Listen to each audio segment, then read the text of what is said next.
ricksmithshow.com. You're listening to WIN, Workers Independent News, a production of Diversified Media Enterprises. I'm Doug Cunningham. Barring any last-minute developments, 2,600 Canete mental health clinicians are poised to strike statewide Monday in California. Clement Papazian is with the National Union of Healthcare Workers. He says the strike is over inadequate staffing to properly care for patients, and he says NUHW expects members of other Kaiser unions to honor the strike. We have a number of other unions that are active at Kaiser, and we have an expectation and a hope that those workers won't cross the picket line. U.S. Senate action is expected Monday on the controversial Keystone XL pipeline. President Obama promises to veto it if Congress sends it to him. North America's Building Trades President Sean McGarvey expressed hope that if the Senate approves the bill, the president would embrace it in the spirit of bipartisan cooperation. Labor's President Terry O'Sullivan says Democrats in Congress should approve the project to create jobs. Environmental groups and some other labor unions, like the California Nurses Association, oppose the pipeline. They say it won't create many jobs and endangers the environment and health. Despite a falling jobless rate and 252,000 jobs created in December, U.S. worker wages dropped. The U.S. Labor Department says 2.95 million jobs were created in 2014, the most since 1999. But Labor Secretary Tom Perez notes that worker paychecks aren't growing, and he says we must raise wages. Wages have been flat. Prosperity has not been shared. False choices have been the order of the day all too frequently. We can't do this. We can't raise your wages. It's a structural problem. I categorically reject the notion that it's structural, it's inevitable, there's nothing we can do about it. This is Mitch Lawrence of the Sports Minute for Workers Independent News. We're going to keep our number one New Year's resolution and have some fun today. So with the NFL playoffs heating up this weekend, we're here to pick the winners. First off, look for the Baltimore Ravens to spring an upset over the favored New England Patriots. Why? Because the Ravens have had recent success against the Pats in the playoffs, and they won't be intimidated by Tom Brady and Bill Belichick. Pick number two, we're taking the Green Bay Packers to edge the Dallas Cowboys in Lambeau Field. Why? Because Packer quarterback Aaron Rodgers will be able to withstand a calf injury and pass the Packers into the NFC title game. Our third pick, we're going with Denver to get by Andrew Luck and the Indianapolis Colts out in Denver. Why? Because the Colts defense won't be able to keep up with Peyton Manning. And finally, watch the Seattle Seahawks advance to the NFC title game against the Carolina Panthers in a rout. Why? Because the defending Super Bowl champs are back on their game, and their defense is going to pitch a shutout against an overmatched Panthers team. So there you have it. In the AFC, we'll see a Baltimore-Denver title game, and over in the NFC, we'll see the Seahawks go up against Green Bay. Come back next week right here, and I'll give you my winners. With a Sports Minute for Workers Independent News, this is Mitch Lawrence. Workers Independent News is brought to you in part by UnionJobs.com, listing open positions with unions, socially allied groups, and community organizations. You've been listening to WIN, Workers Independent News. For more information, visit laborradio.org. It's time for the Rick Smith Show. I want you to get up now. I want all of you to get up out of your chairs. I want you to get up right now and go to the window, open it, and stick your head out and yell, "I'm as mad as hell, and I'm not going to take this anymore!" I don't want to abolish government. I simply want to reduce it to the size where I could drag it into the bathroom and drown in the bathtub. You bet I cut the taxes at the top. How dare you? How dare you? Go ahead, make my day. The Rick Smith Show starts now.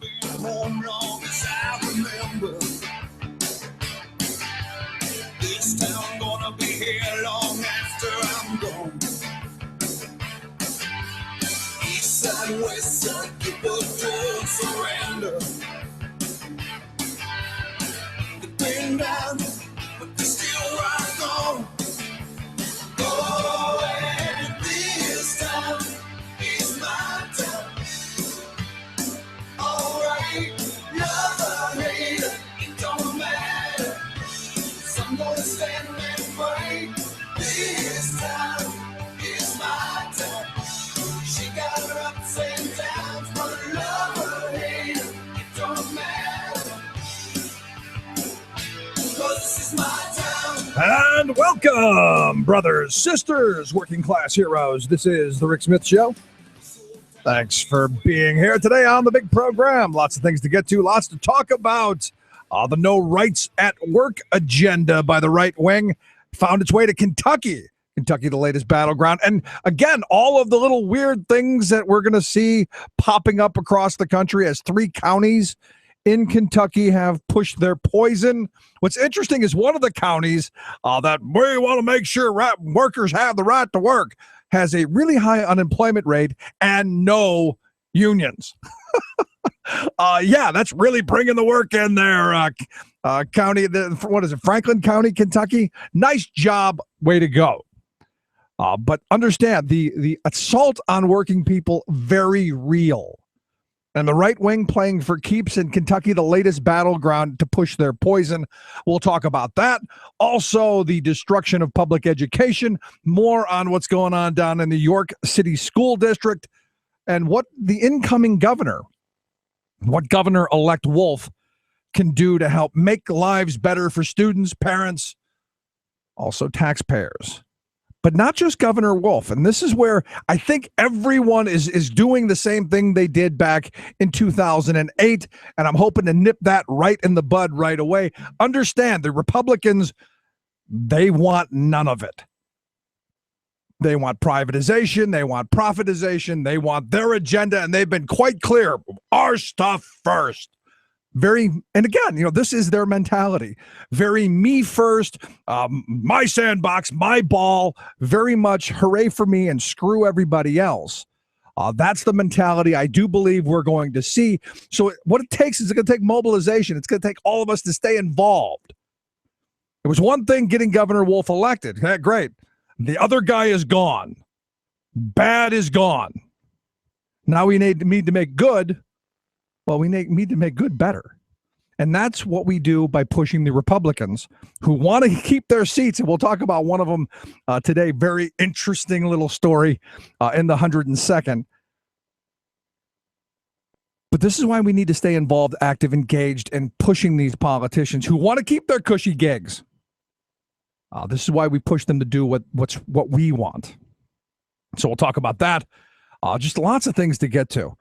While I was gone off, my wife's father, my father-in-law took ill. Late Wednesday night, we get a phone call. Your father's unresponsive. We're rushing into the emergency room. So my wife, I said, go. Get in the car, go. Drive down to Myrtle Beach, South Carolina. Get there as quick as you can. Take care of that. Let us know what's going on. So I got to play Mr. Mom for a couple of days. And that's one of the weird things about living in an area where you don't have a lot of family or any. You end up having to, circle the wagons and take care of home first. And that's what we did on Thursday and Friday. And just one of those things. And so I appreciate all of the people who sent responses. Hope everything's okay. Because we put a little blurb up on the website. Hey, we're going to take a couple of days off, a little family crisis. So thank you for your thoughts. I really greatly appreciate it. But this is what happens when you have parents who are growing older, and it solidifies. I said when my first daughter was born, because we were only going to have one child, and I said I want to have a daughter, and all of my friends said, "Oh, you're crazy." And I go, because I'm older. My daughter was born. I was 35. I said, no, I'm not crazy, because I'm going to get old, and I'm going to need a ride to the nursing home. And a son might just give you cab fare, but a daughter's going to actually go check it out. And my wife, immediately ran down to be next to her father, and that's a wonderful thing, and I think it's how it should be. I know, sexist. No, it's not. It's just how my wife and hopefully how my daughters will be. But again, thank you. So let's move along. Big news. The big news from Florida. Evidently, Governor Rick Scott is coming to Philadelphia later in February. This is, you gotta love the beggar thy neighbor economic development model. That is, I'm going to go to Pennsylvania and I'm going to steal jobs. This is the junket. Evidently, Rick Scott has said he's going to head to other states and he's going to steal jobs with all kinds of sweet, because, they don't need education. They don't need, any infrastructure. They don't need any of that. They just need to steal jobs from other places. Which is what they've been a little successful at. I mean, they still have a fairly high unemployment rate. But the question that I keep coming back to this, how much money are you going to give these companies? And is this good as a nation for us? This whole beggar thy neighbor economic development. Here, take our children's future. So you bring your jobs down here so we have a short-term little boost. So I can, as a campaign rhetoric, say, I created jobs. I mean, all you have to really do to understand this stuff is look at what's going on in Kansas and Missouri. Kansas and Missouri have been at war.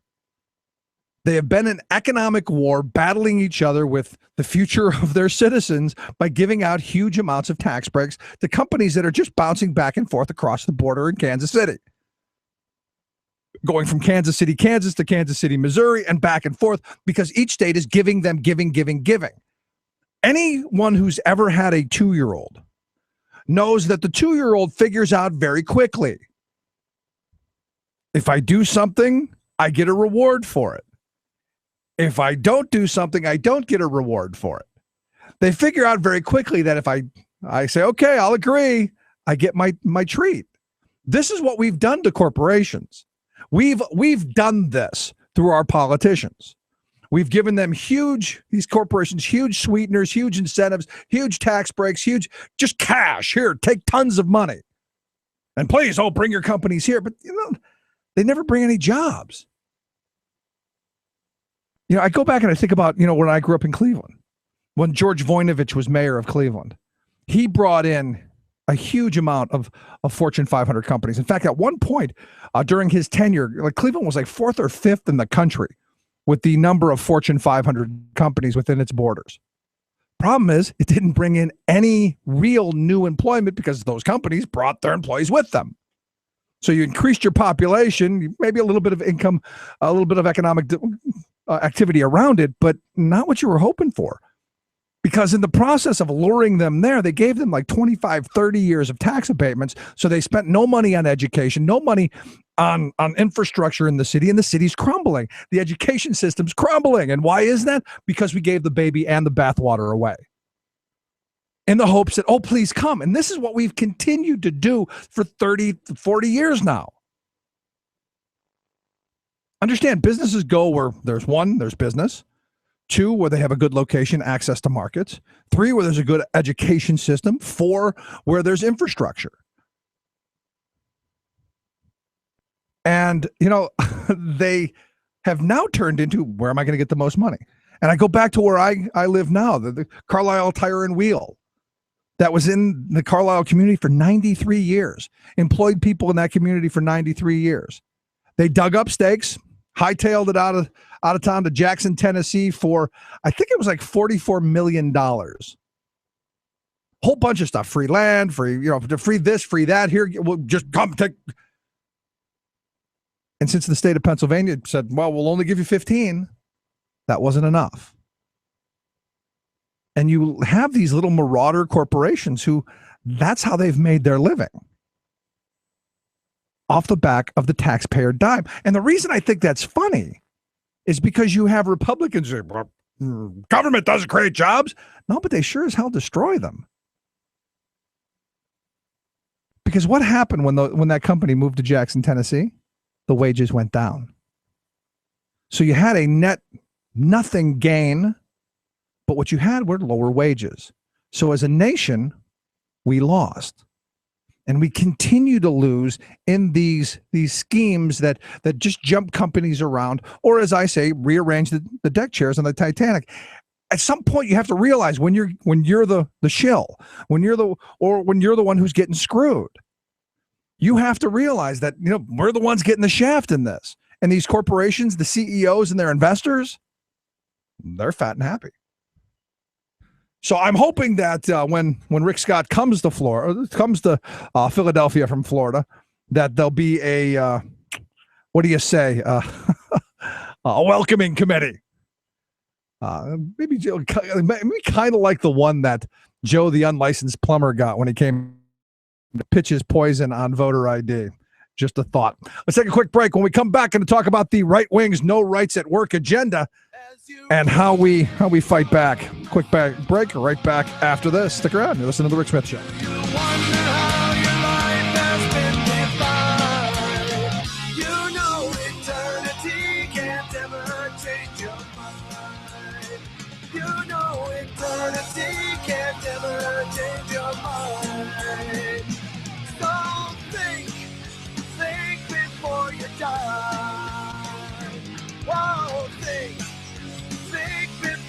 you die. Not right wing, just right. The Rick Smith Show. I'm Rick Smith, and this is Labor History in 2. On this day in labor history, the year was 1932. A very unusual army marched on Washington, D.C. Pro-labor Catholic priest Father James Renshaw Cox led the march. Father Cox had worked as a cab driver and steel worker before attending seminary and serving as a chaplain in World War I. After the war, as a pastor in Pittsburgh, he organized food assistance for those hit hard by the Great Depression. As the number of unemployed grew, Father Cox came up with a new plan to help the suffering in his city. He organized Cox's Army. 25,000 Pennsylvanians who had lost their job due to the Great Depression. Cox led them from Pennsylvania to the nation's capital to demand a works program. Cox led them from Pennsylvania to the nation's capital to demand a public works program to put people back to work. The protest was the largest in Washington, D.C. up until that time. It was considered a great embarrassment to Republican President Herbert Hoover. Yet the president still did not move to provide government assistance. Such inaction helped to usher in the era of Democrat Franklin Delano Roosevelt's presidency, whose New Deal policies included public jobs programs. The protest also spawned a popular saying for women of that day. According to the Associated Press, the men of Cox's Army ate 2,500 pounds of sauerkraut, 1,500 pounds of hot dogs, 11,000 apples, 650 gallons of soup, 450 loaves of bread, and 1,600 dozen of donuts and rolls during the protest. When cooking dinner for their families, women might explain, "I made just enough food to feed Cox's Army." Labor History in 2 brought to you by the Illinois Labor History Society and The Rick Smith Show. For more information, go to laborhistoryin2.com. Like us on Facebook and follow us on the Twitters at Labor History in 2.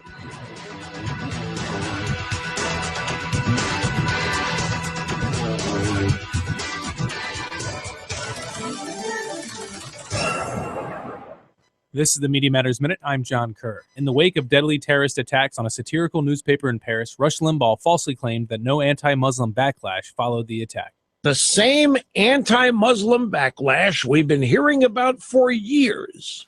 The same anti-Muslim backlash that has never happened.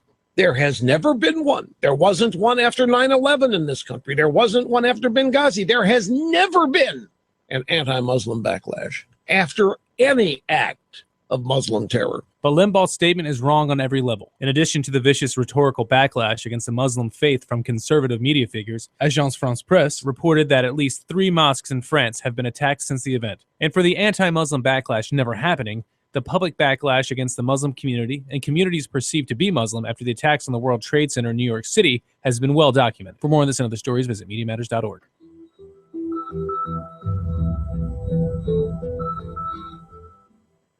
Chances are, when you took a shower this morning, an AFSCME member made sure that water was clean. When you drove to work, an AFSCME member maintained the road. When you rode an elevator, an AFSCME member inspected it. I'm David Philman, Executive Director of AFSCME Council 13, the American Federation of State, County, and Municipal Employees. AFSCME members enforce regulations, keep prisoners behind bars, take care of patients, protect the environment, and more. The work isn't glamorous. The salaries aren't high, but AFSCME members serve the public in every aspect of our daily lives. Chances are, you'll never see that AFSCME member working in a sewage plant, diving underwater to repair a bridge, or answering a 911 call. But aren't you glad they do? For more information, visit AFSCME13.org. We are AFSCME. We make Pennsylvania happen!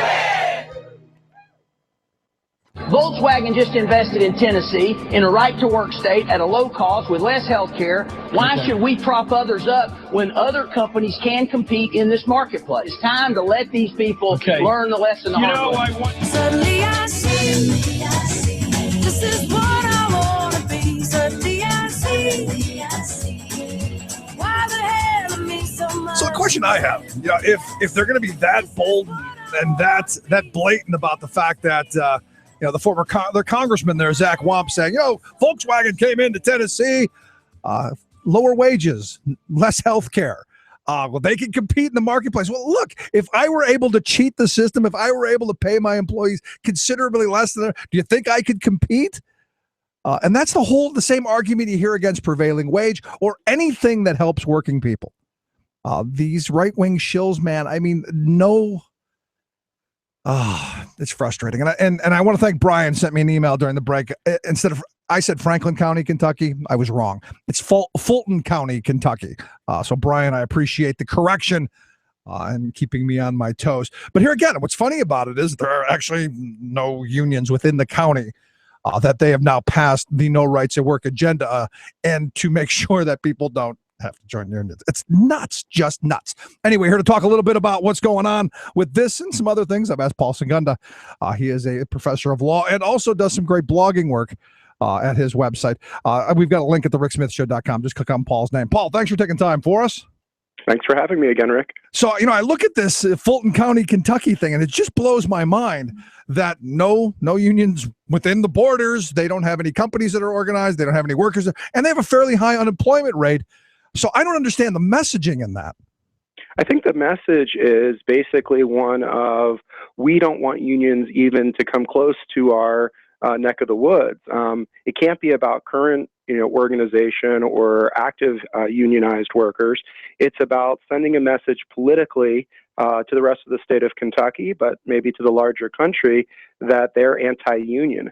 So it really has nothing to do with the rights of employees that are currently in that county in Kentucky. It's just a way of saying to these workers, you will work, in our system as we like it, or not at all. Yeah, it just blows my mind that as a voter, you would vote for a politician who's saying right to your face, I'm not going to do anything to help make your life any better. Yeah, there's always been this disconnect between the economic self-interest of especially low-income Republican voters and what the Republican Party does, which is basically favor corporations and high-income voters. And the way they do that, of course, is they use various types of wedge issues, whether it be gay marriage or whether it be the death penalty or whether it be abortion rights. They're always trying to get these more conservative folk to vote against their economic self-interest. It's just, it's still, it's one of those things that just shocks me because right now Kentucky is one of the, is now the next battlefront on this whole assault of imposing these. Here's what bothers me. The language, because I despise saying right to work because, as Martin Luther King said, there are no rights, there's no work. If there were actually some rights that came with some work, I would support right to work. Yeah, it's right to shirk, right to freeload, right to collectively beg, and there's many other euphemisms for this type of law. Really what the law does is in an exclusive representative environment where the union has no choice but to represent everyone in the bargaining unit, it gives a group of dissenting employees the right not to pay for that representation. Now, if we were in an environment that allowed unions to have so-called members-only bargaining, it would make some sense. If you want to be in the union, you get the advantages of the union, you pay for it. But that's not what we have. You can only have exclusive representation under Section 9 of the National Labor Relations Act. And what the right to work folk don't tell you about is they don't tell you about this exclusive representation. Because if they did, then they would have to follow up with the explanation that they want these dissenting employees to get services regarding collective bargaining, regarding grievance processing, to be given to these employees without having to pay for it and making everyone else pay more for it. So they're never telling the whole story. And of course, we also know that the rest of the story here is that in Kentucky, the reason that they're trying to do it at the local or county level is because we have a Democratic governor in Kentucky, Governor Beshear, who will, veto any type of legislation of this sort that is brought at the state level. So they've turned around now and tried to make the argument that we can have right to work laws at the local or county level. And the fact of the matter is they've never existed there before. We have something like 24 right to work states in the United States, all of which are statewide. No one has ever tried to pass a county or local right to work law. And I think there's good reason for that. I think the reason that we've never had a local right to work law is because the National Labor Relations Act doesn't permit it. That section of the law, Section 14B, talks about states and territories passing such laws if they want. Nothing about localities. And I think that makes sense if you think about the purpose of the labor law. The labor law is to ensure against the balkanization, the fragmentation of the labor movement. And of course, if every other county was allowed to do what they wanted to in this regard, unions would have a very hard time organizing workers. Right. Well, isn't that the point? I mean, that's the reason I think you've got these right-wing groups doing this. But also the other part of it, and from my opinion, and you're the expert on this, is it's just creating busy work for unions to be defending this and fighting these things on multiple platforms. Oh, absolutely. I mean, this is not kind of just coincidental that this is happening right now. All this type of state legislation is being organized by ALEC, by the Chamber of Commerce, by the Business Roundtable. It's exactly what happened 3 or 4 years ago, Rick, in my state, Wisconsin, with the Act 10 anti-public sector collective bargaining laws. They went after the unions not only to take away workers' rights in the workplace, but to undermine the union's abilities to represent those workers that they already represented. And the way it works is not only do they make it more difficult for unions to organize in these environments, but they also cause unions to spend an inordinate amount of time and money fighting these attacks against them. And they were successful, unfortunately, here in Wisconsin because Act 10 is very much in force here. And, Governor Walker is now a national figure as far as national politics. Maybe the same thing in Kentucky. Let's make the union spend its money on right-to-work laws at the local level, which are probably legally preempted by the federal law. But nevertheless, the unions are going to have to spend their time thinking about them and spending money defeating these types of initiatives. And it's not in just Kentucky. I've heard in Wisconsin there is a group that is thinking about moving at a local level in Wisconsin to pass right-to-work laws on a county-by-county level. Right. Well, we've had some talk here in Pennsylvania, the same thing. I mean, the County Commissioners Association blocked it last summer, but there was the same kind of pressure here. And I don't foresee it going away simply because it is busy work. It is let's force them the unions and the workers to be able to fight these with their resources and fight these gimmicks, even though, as you've said, it's not something that probably would be even legal.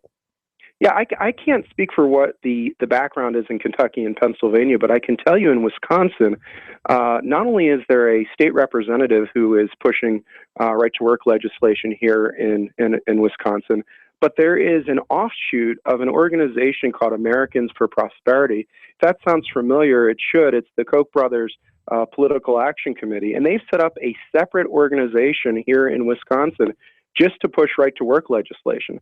Right-to-work is in the Koch brothers' best interest. In fact, it's in all of corporate America's best interest because it allows for lower wages and lower benefits for the average worker.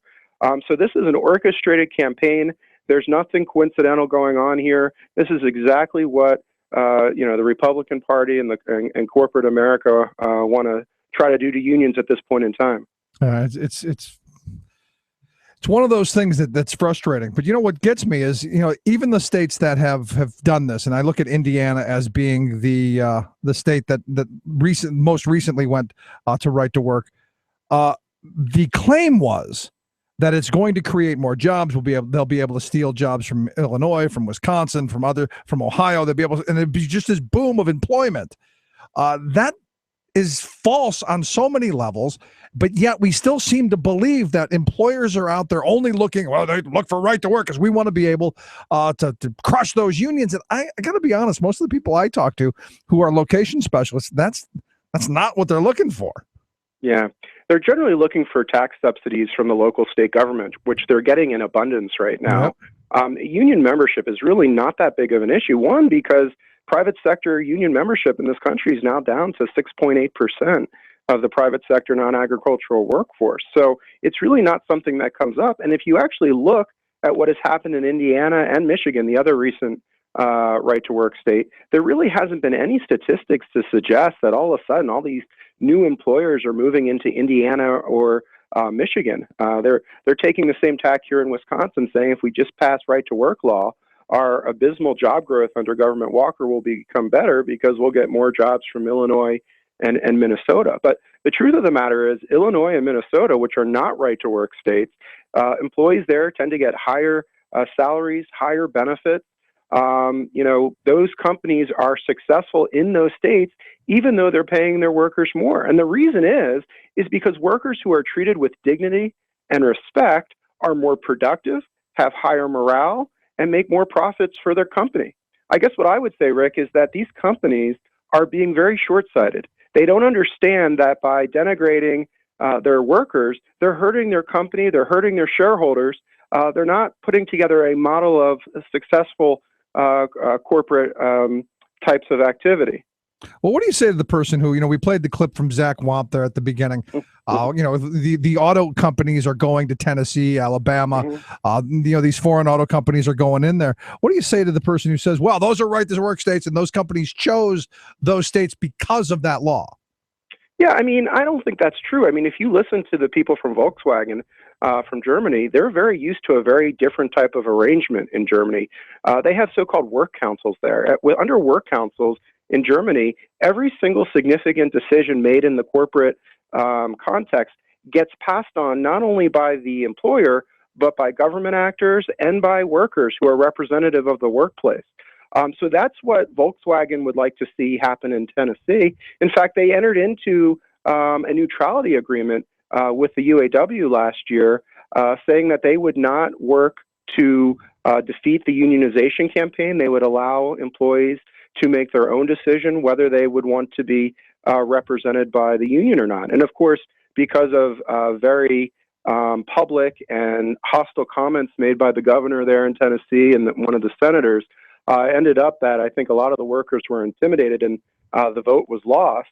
In the meantime, however, they put together a situation where they can still have the workers have a voice under this arrangement where if they show 45% of the workers want to be represented by the UAW, the company has to talk to the UAW, again, much like the work council's arrangement. So I don't think these companies have come to Tennessee, Mississippi, Alabama in order to embrace right to work.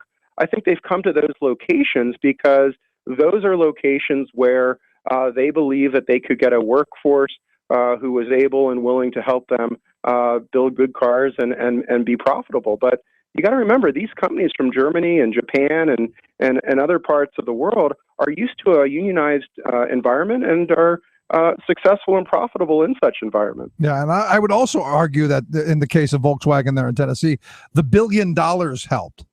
Yeah.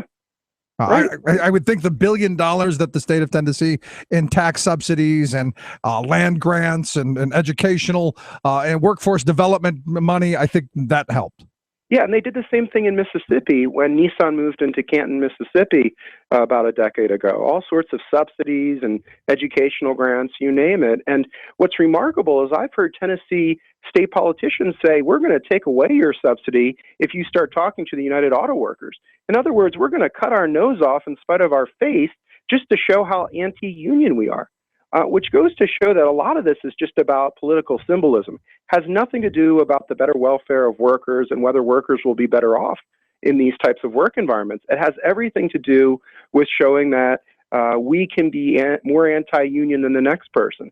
Yeah, what bothers me, Paul, is I look at this, and there was a time in this country where the politicians on both sides of the aisle were in favor of the middle class, were supportive of working people and their ability to join unions. I think of the quote from Dwight David Eisenhower. Anybody who would be against Social Security, unemployment, labor unions, they wouldn't be heard from in our political history.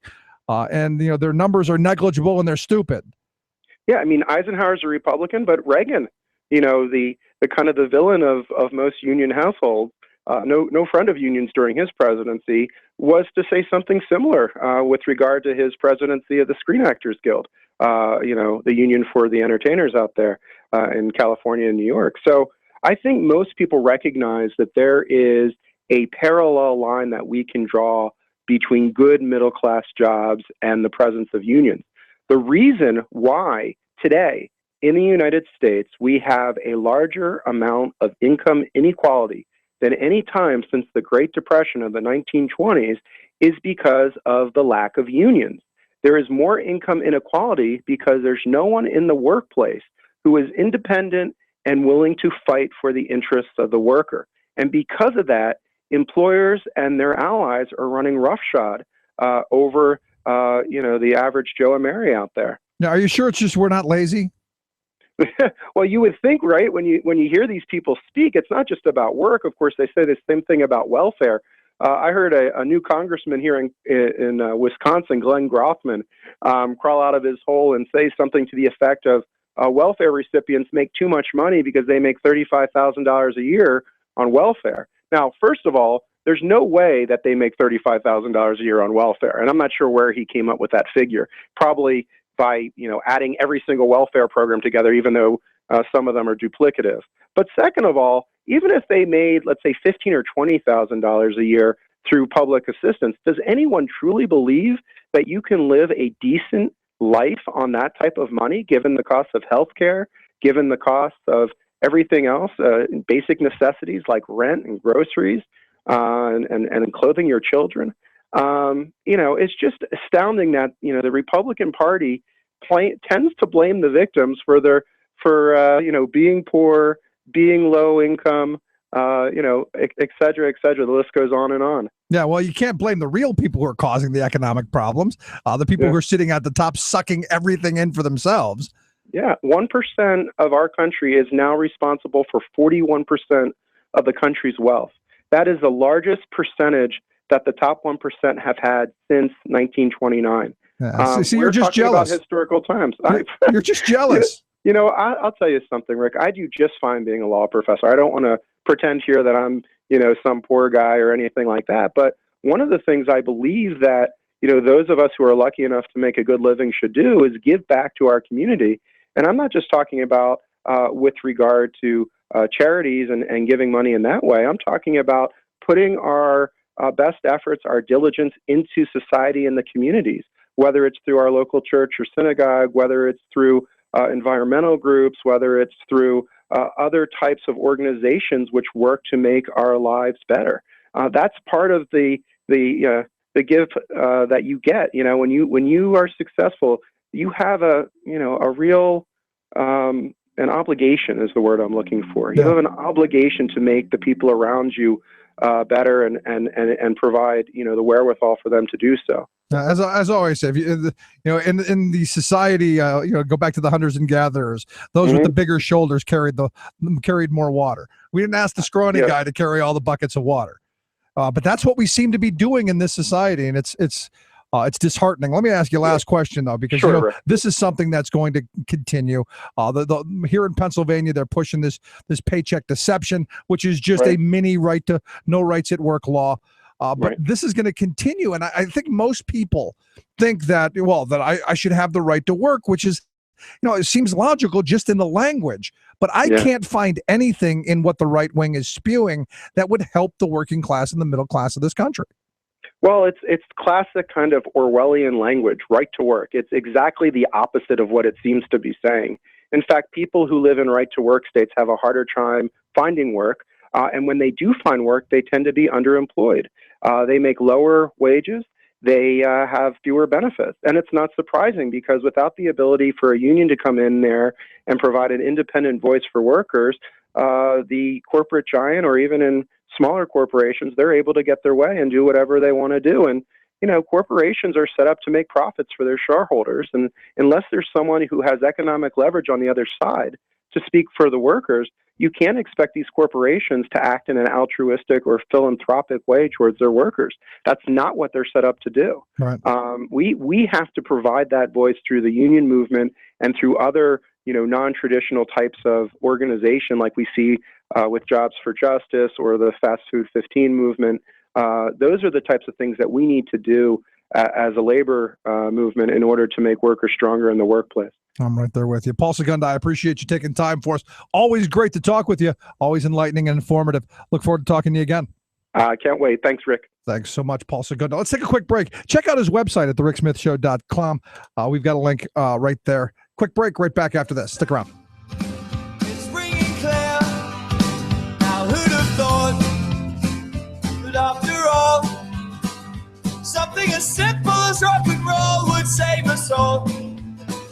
Now who'd have thought that after all, it was rock and roll? Not right wing, just right. The Rick Smith Show. We're going to build a rail network that will connect 80% of Americans to high-speed rail in 25 years. America's first high-speed rail line breaks ground. I will not be running for the Senate in 2016. The environment to lose another champion in the Senate. It's not a matter of if it'll happen again, but when. More tank problems 1 year after West Virginia toxic chemical spill. Fracking industry causes more quakes in Ohio and Texas. Plus, we must demonstrate that reducing carbon is compatible with an abundant economy and human well-being. The Golden State invests big time in the new green economy. All of those big-time stories and more straight ahead. From BradBlog.com, I'm Brad Friedman. And I'm Desi Doyen. Stand by for 6 minutes of independent green news, politics, analysis, and snarky comments. It's easier to believe in a benevolent God, the baby Jesus, than it is in some kind of theory about global warming. Yes, it's just easier, Bill O'Reilly, to believe in a 2,000-year-old story about the virgin birth of the Son of God than it is to believe in thousands of scientists and their independently verifiable data.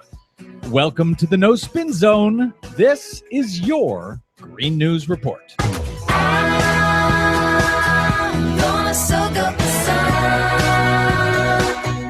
Okay, Desi Doyen, first up, I want to welcome the GNR's newest affiliate partner, the Dave Johnson Rocks Show on killradio.org. Yay, Dave Johnson, you rock. Dave broadcasts from out here in Los Angeles. And speaking of Los Angeles, is it my imagination or do you have a whole bunch of California stories in today's report? Oh my gosh, yes we do. As we go to air, California Senator Barbara Boxer, champion of the environment and public health, has announced she will not seek re-election. That's going to be disappointing news, I know, to a lot of environmentalists. Boxer had led the U.S. Senate Environment Committee until it was recently taken over by James Inhofe. He, America's foremost climate denier, who believes the notion that man-made gases cause global warming is probably the greatest hoax ever perpetrated on the American people. So is that bad news for the environment? Well, it isn't the greatest news, but she's done decades of work for the environment, and she says she will continue to work for sane climate policy in California and the nation. And she'll still be serving in the Senate for 2 more years, so there's that. Also in California. Who wants to drive anyways? Take a train. Who wants to fly anyways? Take a train.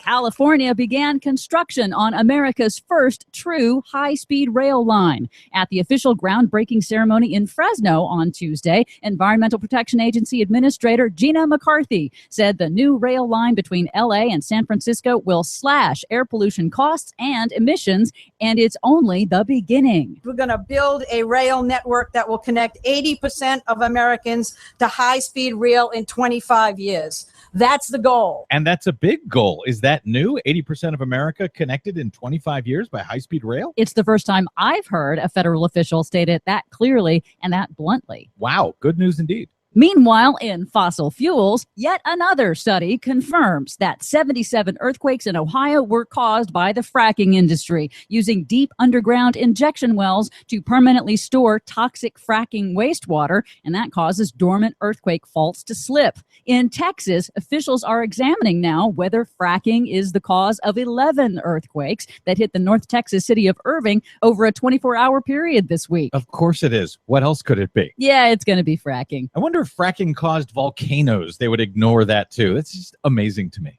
This week also marks 1 year since a toxic coal chemical spill contaminated the drinking water supply of the city of Charlottesville, West Virginia, including about 300,000 residents. Yes, officials with the state's Department of Environmental Protection say a new survey indicates now that over 1,000 similar above-ground storage tanks in the state are, quote, not fit for service. What could possibly go wrong? Finally, back to California. California, as it is done in many areas, must show the way.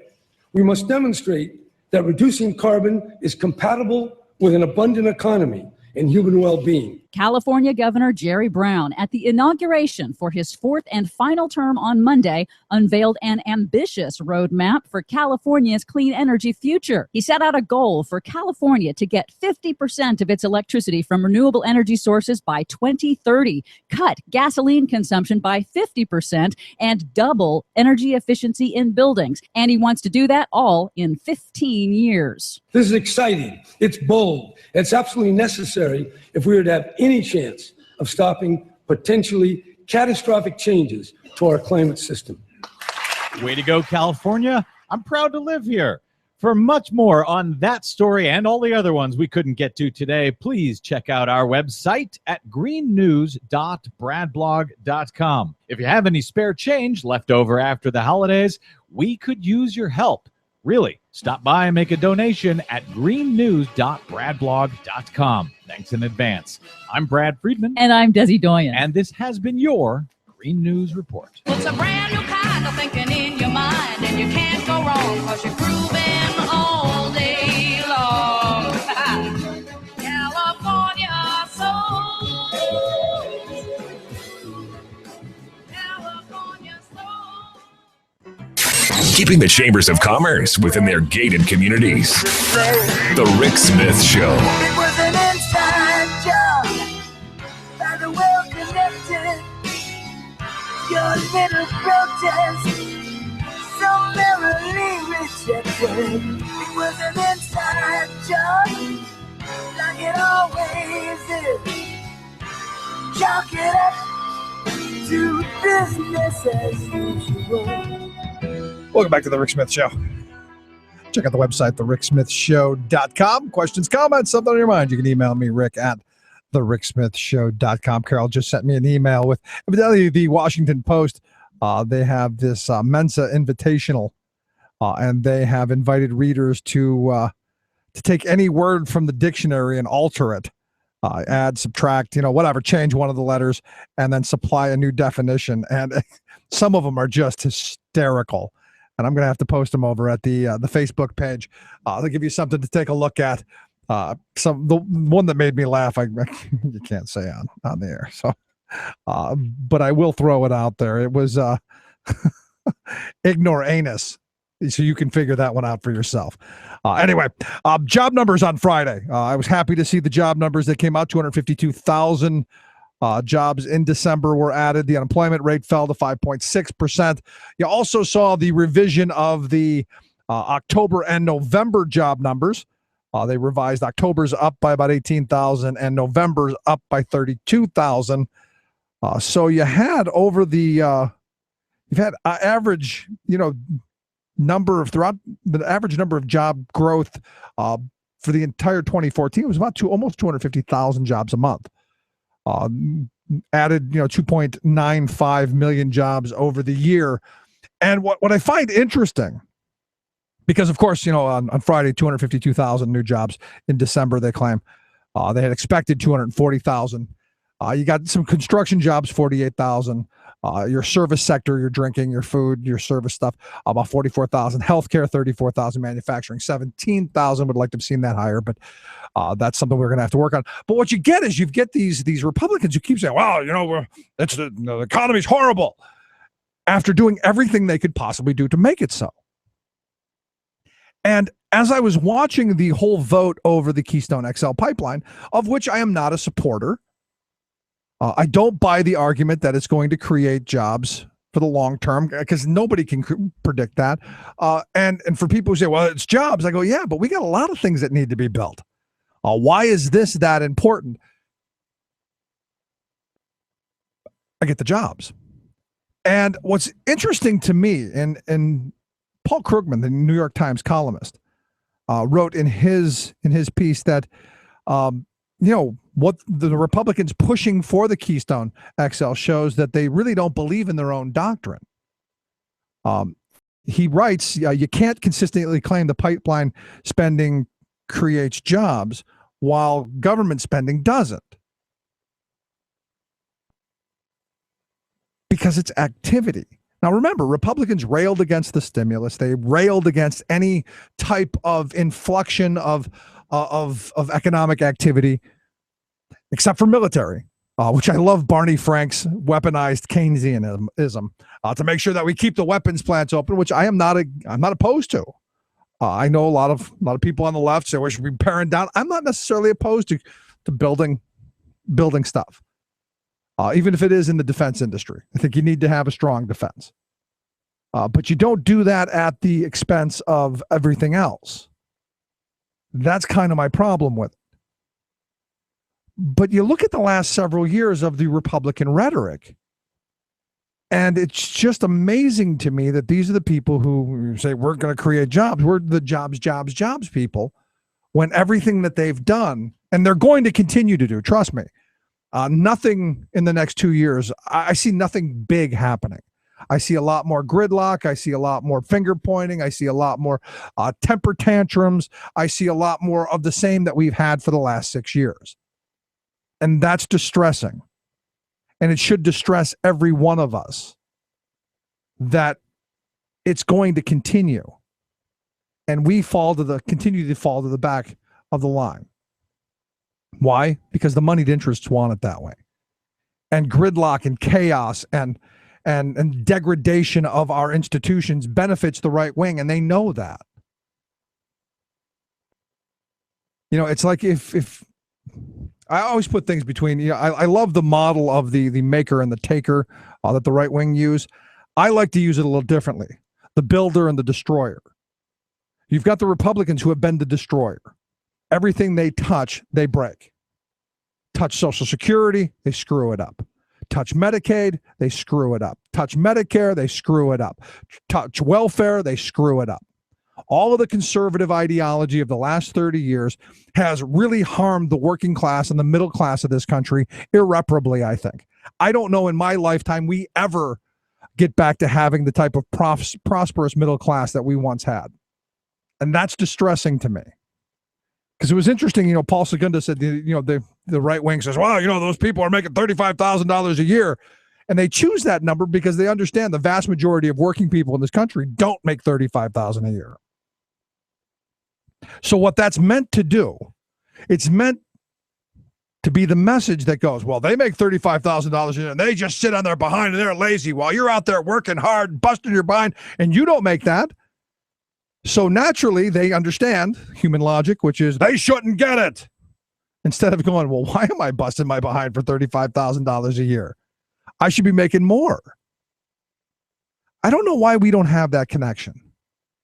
I mean, it's a real struggle to me. I mean, this whole pitch over right to work, the whole right-wing argument, which again, I go back to, there are no rights and there's no work. You go back to the original right to work call, that was by labor saying, look, we need to have rights on the job and we need to have actual work. What the right-wing version of right to work is, though, is no work, no rights, and lower wages, well, like Zach Wam said. Less health care, less wages. That's it. So the question I have is, why do we keep buying it? How is it that how? I mean, really, how is it that we've allowed that to even continue to be talked about when we see time and time again, the states that have done it have actually been worse off?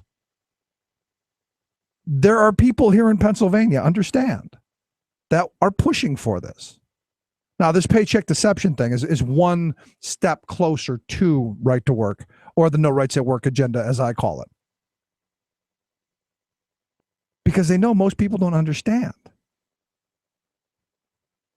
And if it doesn't affect them directly at this moment, it doesn't touch them on the tip of the nose, they don't care. But you go back to the old Pastor Niemöller quote. If I let something happen to somebody else, and then somebody else, and then somebody else, what happens when it's going to happen to me? There'll be nobody left. And at the end of it, when I look at this, and what's frustrating to me is, and I've had numerous conversations about this over the years, you already have the right not to join a union. You do. But you do have to pay for the services that they provide. And what I find interesting, and why Kentucky is such an amazing story to me, is that, one of the unions in Kentucky, and I forget who the guy was, he actually he actually signed up to be a member of the Chamber of Commerce in Kentucky.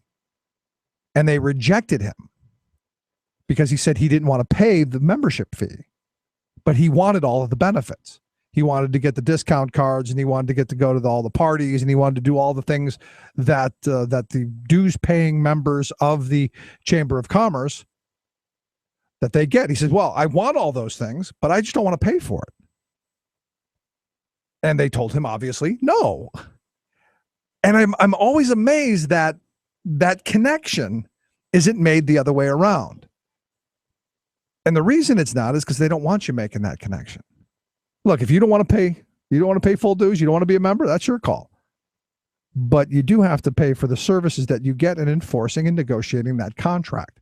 And at the end of the day, the reason that I'm sitting in the position that I'm in a very solidly middle-class neighborhood with kids who are going to have much greater opportunity than I ever had growing up in a housing project is because of that contract. I'm amazed, and I've said this a number of times, nearly over a quarter of a century ago, I was making $15 an hour throwing boxes on a shipping dock. Here, over a quarter century later, quarter of a century. And I use those words on purpose because a century is a long time. Over 25 years,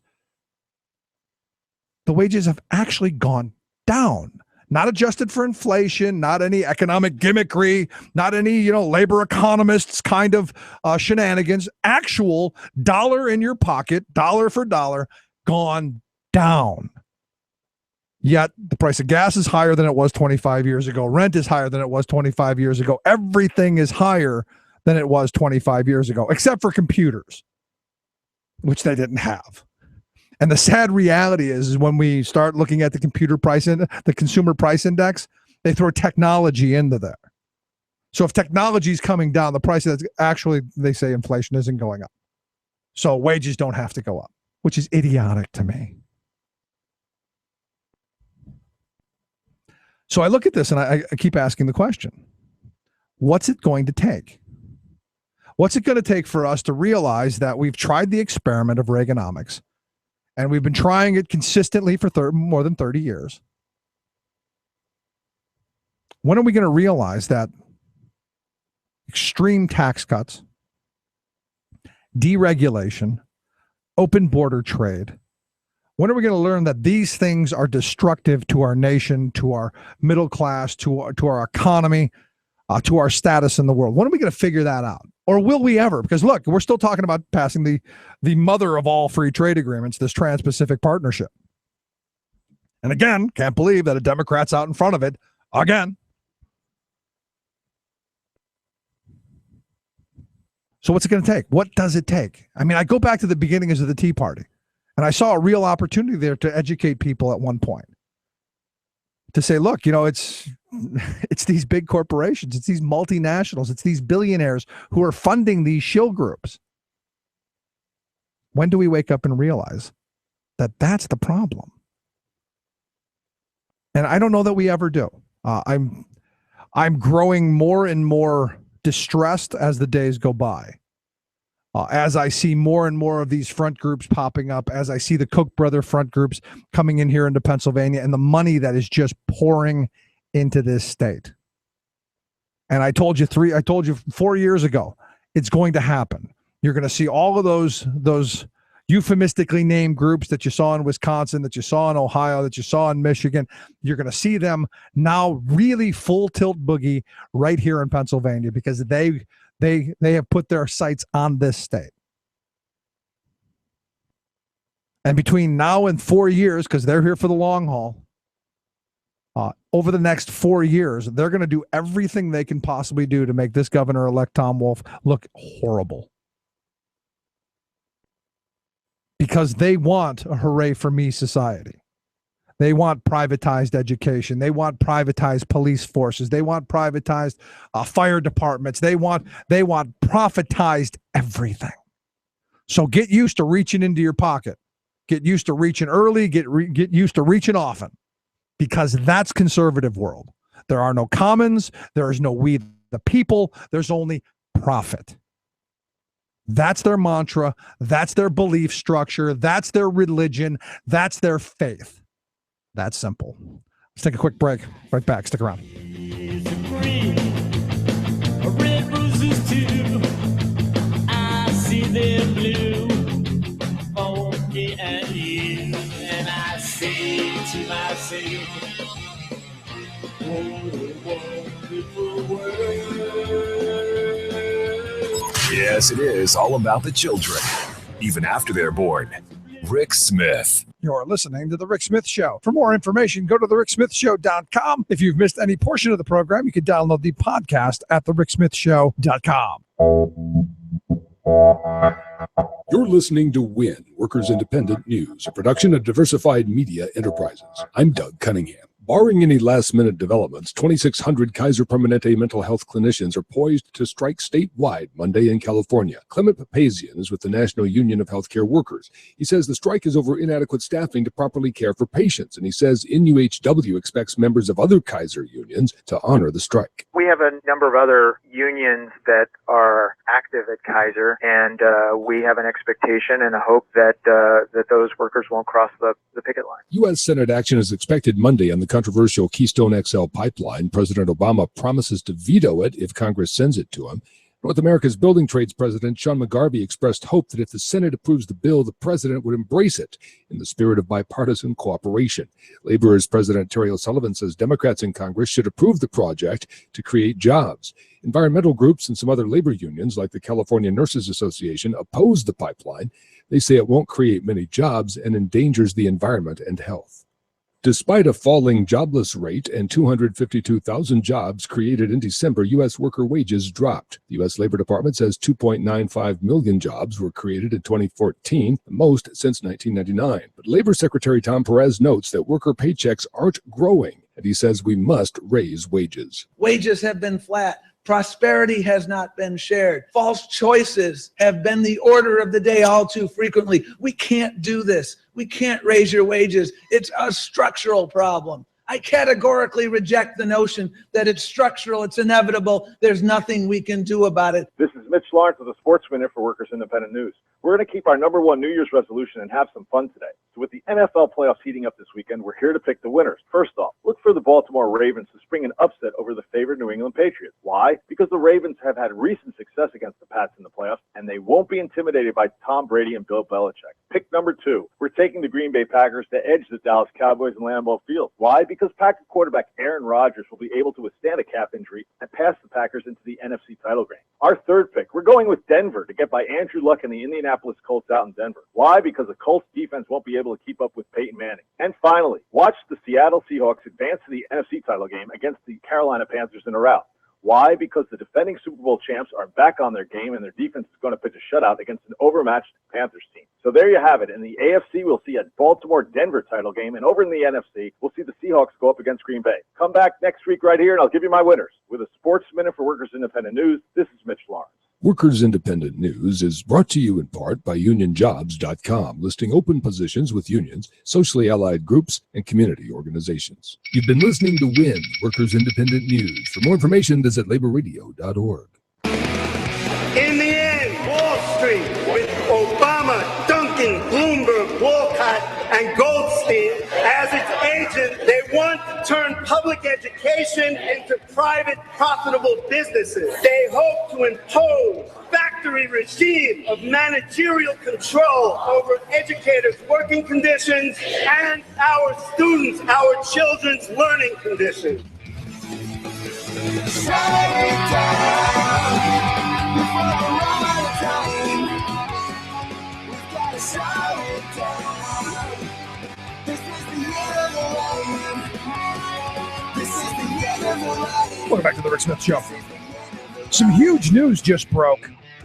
The judge who decided that the Commonwealth of Pennsylvania could give a huge Christmas present to charter schools USA and a big giant lump of coal to students, parents, and taxpayers, evidently just today ruled that the school district can move forward in their appeal, which I got to be honest, one of those decisions I was hoping was going to come down, because there's still a chance that this can be stopped, that handing over an entire district, an entire school district, to an unproven for-profit entity, to me, is just hugely insane.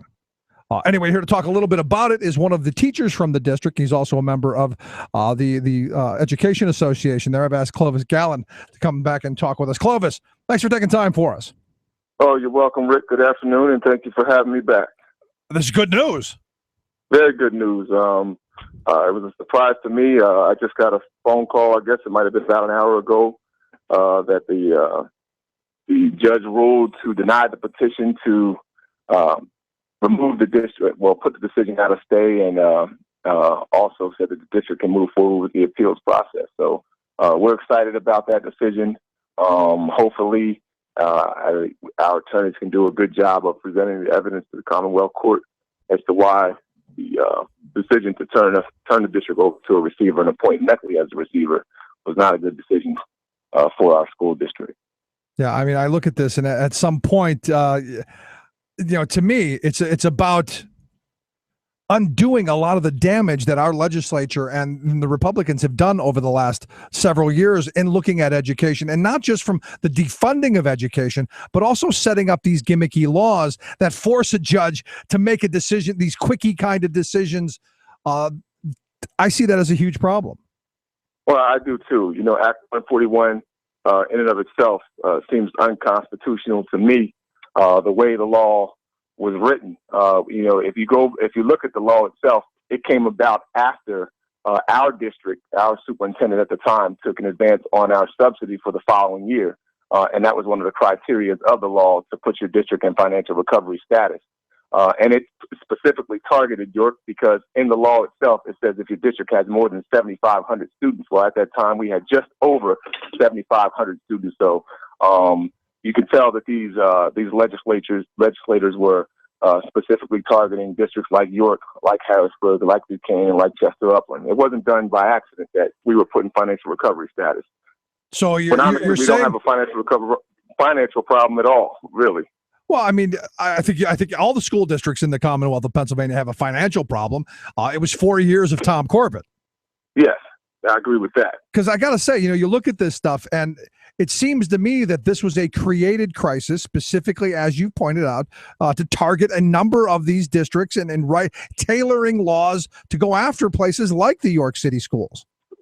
Yes, and the law itself kind of tied the judge's hands when he ruled in favor of appointing Neckley as receiver, because what we tried to do was present a case that showed that all along his goal was to convert the buildings to charters. When they showed back in 2013 that he sent a memo to the State Department of Education, in which, in his opinion, and in the opinion of the superintendent, that the district should be converted to 100% charter schools. When he was looking for charter schools to come in and take over the district pretty much as soon as he came up with the financial recovery plan. So he made it seem as if he was acting along with the teachers, but he sabotaged things along the way, like the building improvement plans. When every building came up with one, they presented it at the school board meeting, at the CEC meeting, and they were all ready to vote for it. And he told them that they could not because they didn't have the finances in play to be able to finance the recovery of those aspects of the building improvement plan.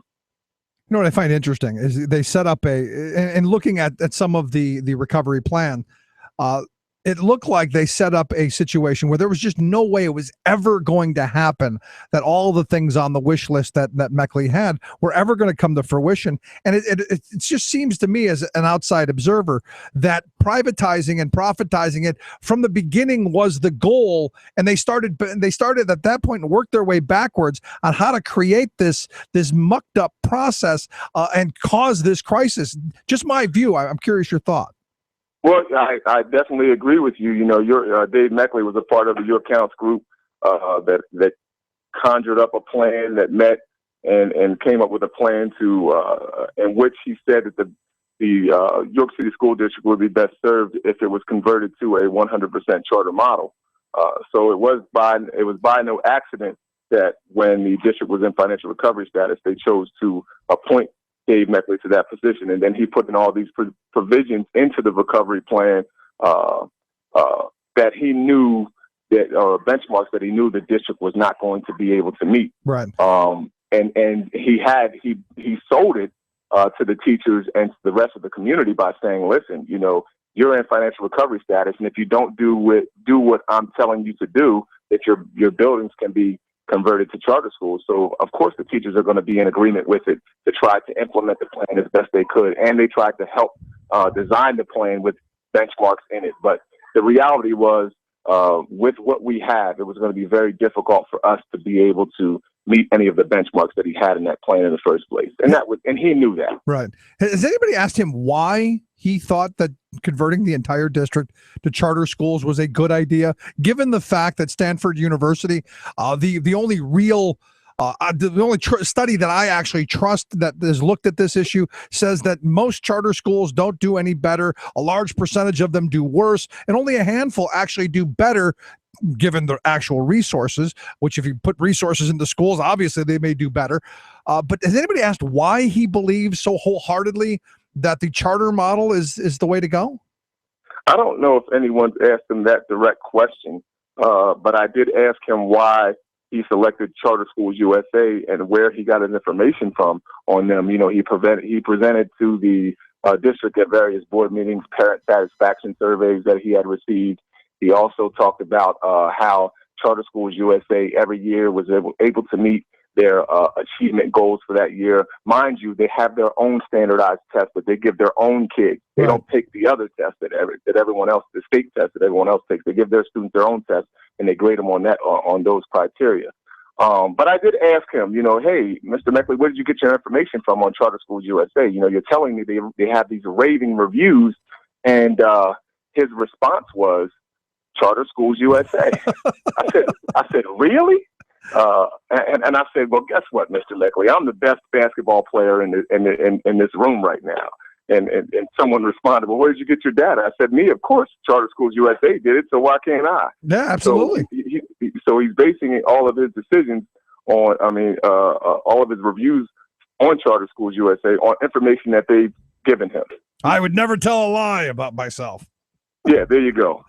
Wow, that's just. But again, it doesn't surprise me. And none of this really surprises me, given the fact that we've allowed ideologues to take over not just our city, our state government, but also be put in these positions as receivers. Yeah. Well, and the unfortunate thing is, for me, I think it's just an attack on unions, and it's a way for people like David Meckley to be able to use the system, use laws to be able to exploit cities that are economically depressed and be able to siphon off tax dollars without any oversight. And that's the bottom line. This is about money and about politics. We're going to sell to the community. We're going to sell to the people that their schools are failing them. Their teachers are failing them. Their teachers are only in it for a paycheck. So that's what they pumped out to the media. That's what they pumped out to our communities. So therefore, you need a change. We can come in. We have these outside organizations that can come in and educate your kids at a better rate than what you have going for them right now. And the reality is that's not the case. I mean, you already stated the statistics.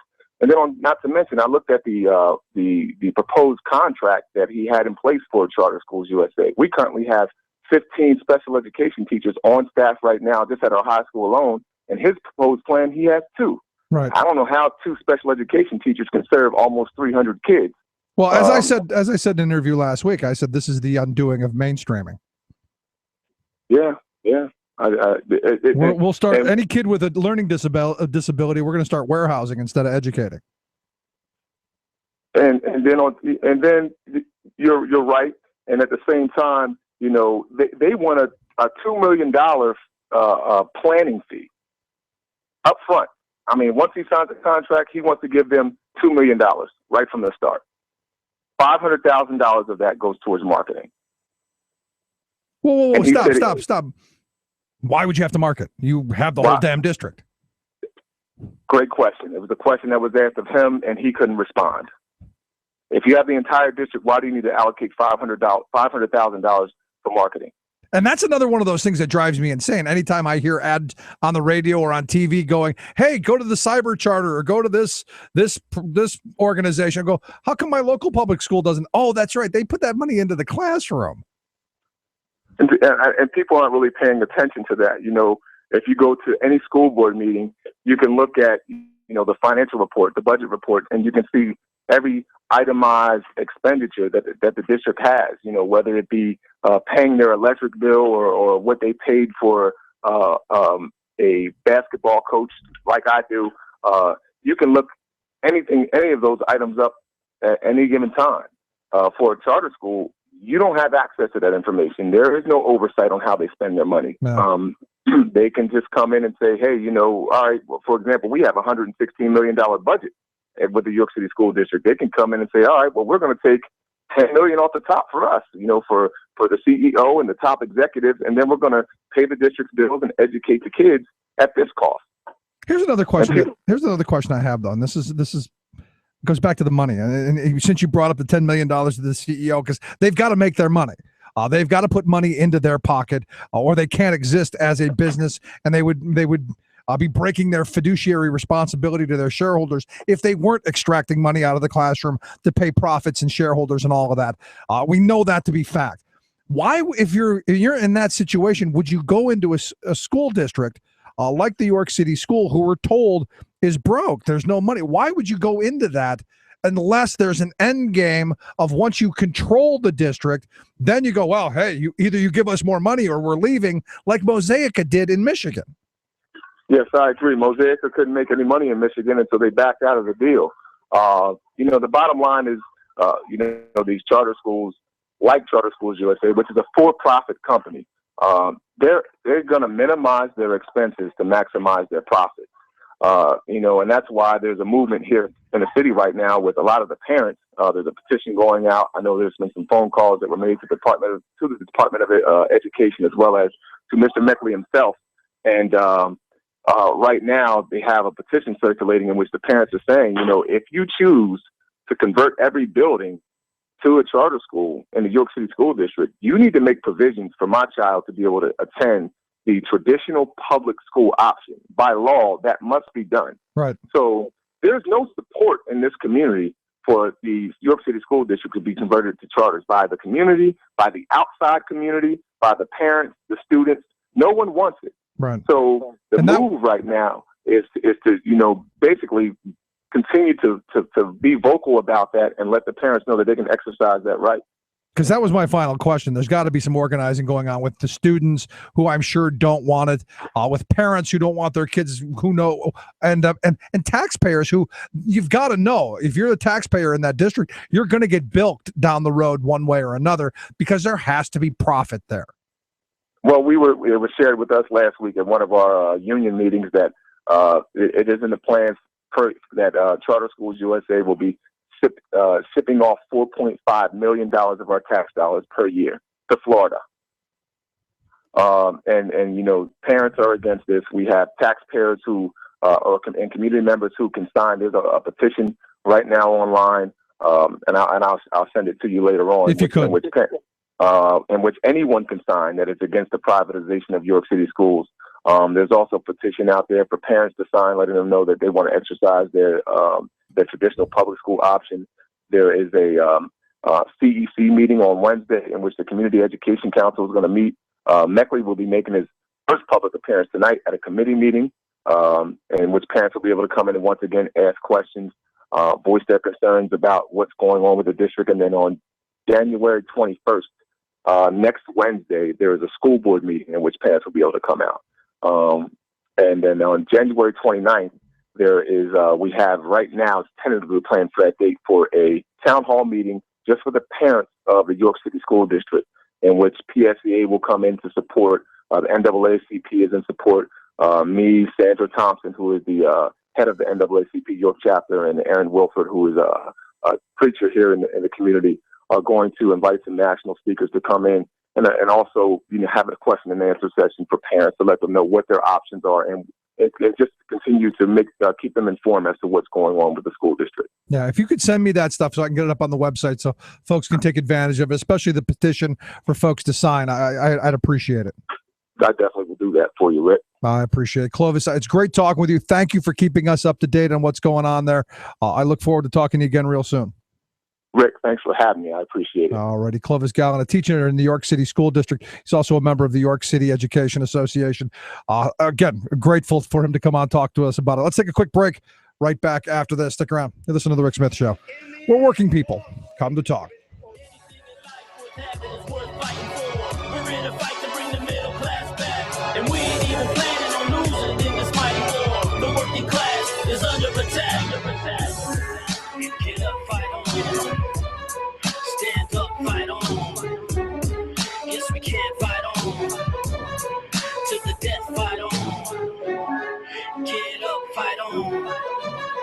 Stand up, fight on.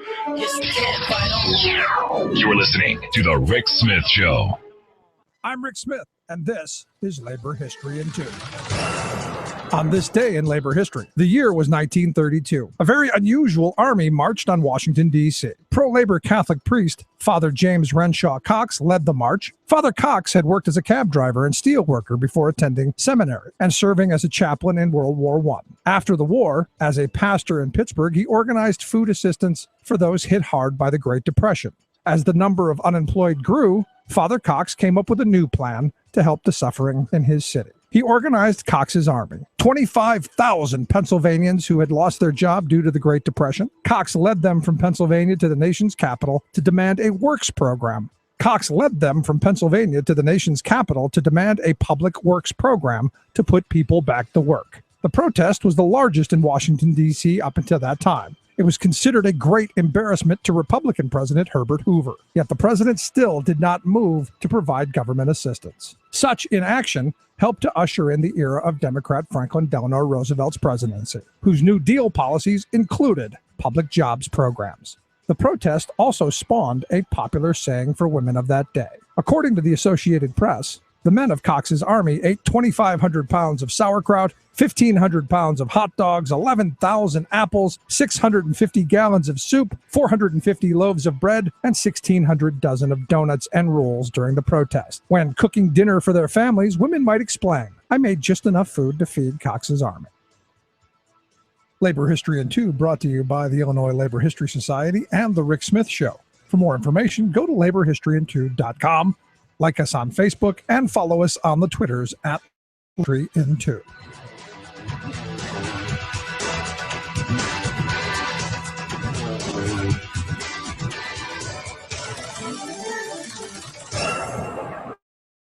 Tales of American Political History with Clinton Porter Hackney. The Oval Office in the White House is used by the president as his primary place of work, as well as a few other things. For example, the president usually receives foreign leaders there, and for half a century, presidents have used it as the backdrop for televised addresses to the nation. And haven't all of us alive today accepted that it was always that way? The president and his family reside in the building, and he does his work in the Oval Office. Well, at least I always thought that. It's not something you question or mull around in your mind. It's not important whether it's always been the president's workplace or not. But when I picked up a book to read about the White House, I found the history of the Oval Office to be entertainingly interesting. Join us again next time as we tour the Yellow Room, the West Wing, and the remaining history of the Oval Office. This is Clinton Porter Hackney at cphackney.com. Chances are, when you took a shower this morning, an AFSCME member made sure that water was clean. When you drove to work, an AFSCME member maintained the road. When you rode an elevator, an AFSCME member inspected it. I'm David Philman, Executive Director of AFSCME Council 13, the American Federation of State, County, and Municipal Employees. AFSCME members enforce regulations, keep prisoners behind bars, take care of patients, protect the environment, and more. The work isn't glamorous, the salaries aren't high, but AFSCME members serve the public in every aspect of our daily lives. Chances are, you'll never see that AFSCME member working in a sewage plant, diving underwater to repair a bridge, or answering a 911 call. But aren't you glad they do?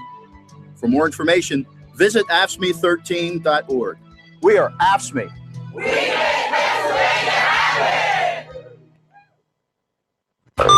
Your proud defender of the working class majority, Rick Smith.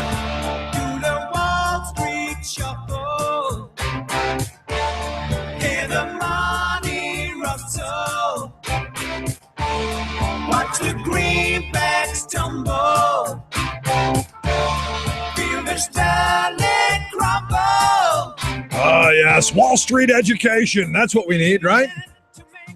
Kids need to know that things are tough out there. You need to know how to squeeze a quarter till the eagle screams, right? That seems to be what the mentality about education. Sorry, kids, times are tough. We're going to tighten the belt right around your neck. That seems to be it. And I applaud this decision. I got to be honest. I beat up on the judge for making the decision, which, as many of my lawyer friends have explained to me, was probably, given the letter of the law, the only decision he could make. Now the fact that he's granted this appeal and allowed the appeal to go forward and said, look, you can't do any of the bad things until the appeal process happens. Again, I think the right decision.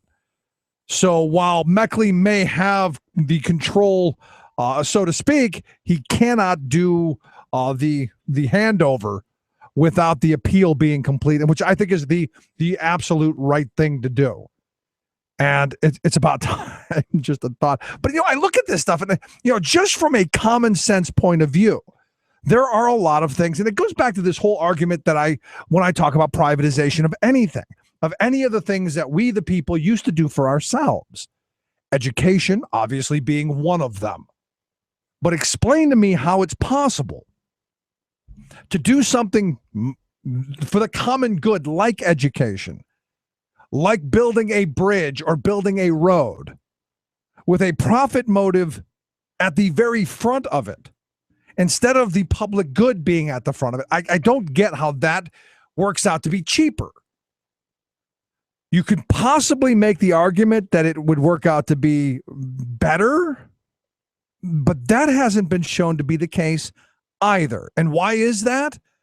Because I think the profit takes precedent. We going to take more out of it. Because I look at a struggling school district like the York City schools, which the Corbett people and past administrations have put into this, along with, you're talking about an urban area that has poverty problems. They don't have huge property taxes to be able to fund the education. Again, goes back to this whole idea of a funding formula that would say all kids have a constitutional equal right to a thorough and efficient education. But you have all these structures that were set up specifically so that these districts would fail. And then in come the profiteers, and what happens? Well, they got to make their profit. They've got to put money in their shareholders' pockets. That's a matter of law. They have a fiduciary responsibility to have to do that. They can't continue to operate at a loss. So their profit comes before your kid's education. And as Clovis pointed out, instead of the 15 special ed teachers, you're going to have 2. Which means we're going to start warehousing. And it's interesting to me because I never really thought they would privatize the entire school district. I never thought that. I always thought there would be a remnant, a broken down building with the roof falling in and, dark and dingy with the lights out and, just an Addams Family type school up on a hill with a broken down fence that everybody looks at going, oh, you don't want to go in there. I thought they would still have that so that the kids whose parents couldn't get them in or couldn't figure out how to fill out the paperwork or leap the hurdles or jump the bounds or whatever, that's where they would warehouse them, especially the kids with special needs. Learning disability, to the hill. You and the Addams Family. You and it and thing. This is interesting to me, that they want the entire district, a poverty district with money problems created by the state, that they would want this. So there's only one thing that it leads me back to. Well, actually, a couple of things. One, we're going to gut the teachers' wages and benefits and all that. We're going to have minimum wage teachers doing assembly line type education. It's going to be da-dung, da-dung, da-dung, just stamping out little widgets. Kids just smart enough to fill in the little bubble, but never smart enough to ask why. Good little worker bees. But more importantly, the bigger privatization message that comes out of this is you privatize the whole thing. The district gets rid of all of their assets. They have nothing left. There's no more district. It's gone. And then when the Charter Schools USA controls it all, they go, oh, gee, sorry, we can't do it. You have to give us more money and more and more and more. That's what's going to happen. I think it's pretty simple. And it scares the hell out of me. Because if they can do it there, they can do it just about anywhere. Let's take a quick break. Right back after this. Stick around. Listen to The Rick Smith Show. For the firefighters, my friend, and the kids locked in the Capitol are fighting till the end. And we're not gonna break tonight, and we're not gonna bend. Some say the union's down, but I asked around, and everybody said, this is a union town, all down the line. This is a union town, all down the line. And if they come to strip our rights away, we'll give them hell every time. This is a union town, all down the line. That united we bargain, divided we beg. We're going to build a rail network that will connect 80% of Americans to high-speed rail in 25 years. America's first rail line breaks ground. I will not be running for the Senate in 2016. The environment to lose another champion in the Senate. It's not a matter of if it'll happen again, but when. More tank problems 1 year after West Virginia toxic chemical spill. Fracking industry causes more quakes in Ohio and Texas. Plus, we must demonstrate that reducing carbon is compatible with an abundant economy and human well-being. The Golden State invests big time in the new green economy. All of those big-time stories and more straight ahead. From BradBlog.com, I'm Brad Friedman. And I'm Desi Doyen. Stand by for 6 minutes of independent green news, politics, analysis, and snarky comment. It's easier to believe in a benevolent God, the baby Jesus, than it is in some kind of theory about global warming. Yes, it's just easier, Bill O'Reilly, to believe in a 2,000-year-old story about the virgin birth of the Son of God than it is to believe in thousands of scientists and their independently verifiable data. Welcome to the No Spin Zone. This is your Green News Report.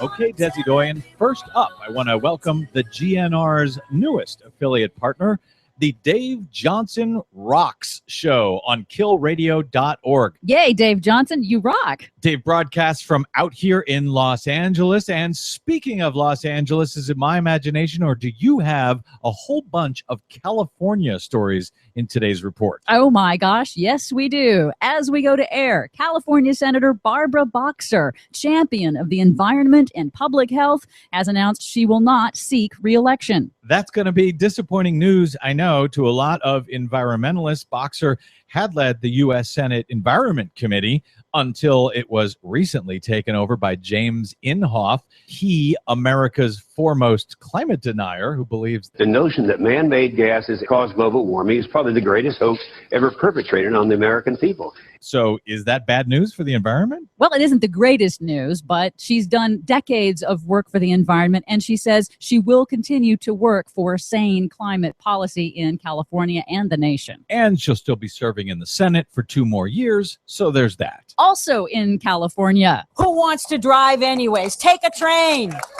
Who wants to fly anyways? Take a train. California began construction on America's first true high-speed rail line. At the official groundbreaking ceremony in Fresno on Tuesday, Environmental Protection Agency Administrator Gina McCarthy said the new rail line between LA and San Francisco will slash air pollution costs and emissions, and it's only the beginning. We're going to build a rail network that will connect 80% of Americans to high-speed rail in 25 years. That's the goal. And that's a big goal. Is that new? 80% of America connected in 25 years by high-speed rail? It's the first time I've heard a federal official state it that clearly and that bluntly. Wow, good news indeed. Meanwhile, in fossil fuels, yet another study confirms that 77 earthquakes in Ohio were caused by the fracking industry, using deep underground injection wells to permanently store toxic fracking wastewater, and that causes dormant earthquake faults to slip. In Texas, officials are examining now whether fracking is the cause of 11 earthquakes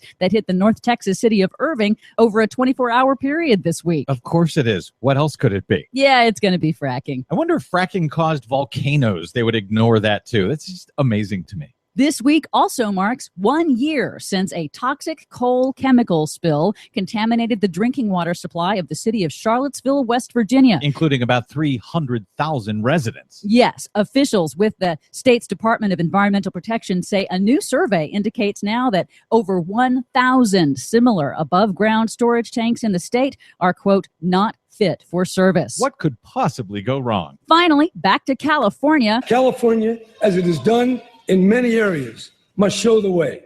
We must demonstrate that reducing carbon is compatible with an abundant economy and human well-being. California Governor Jerry Brown, at the inauguration for his fourth and final term on Monday, unveiled an ambitious roadmap for California's clean energy future. He set out a goal for California to get 50% of its electricity from renewable energy sources by 2030, cut gasoline consumption by 50%, and double energy efficiency in buildings. And he wants to do that all in 15 years. This is exciting. It's bold. It's absolutely necessary if we are to have any chance of stopping potentially catastrophic changes to our climate system. Way to go, California. I'm proud to live here. For much more on that story and all the other ones we couldn't get to today, please check out our website at greennews.bradblog.com. If you have any spare change left over after the holidays, we could use your help. Really, stop by and make a donation at greennews.bradblog.com. Thanks in advance. I'm Brad Friedman. And I'm Desi Doyen. And this has been your Green News Report. It's a brand new kind of thinking in your mind, and you can't go wrong because you're grooving all day long. California soul. California soul. I'm stocking shirts in a Walmart store, just like the ones we made before, except this one came from Singapore. I guess we can't make it here anymore.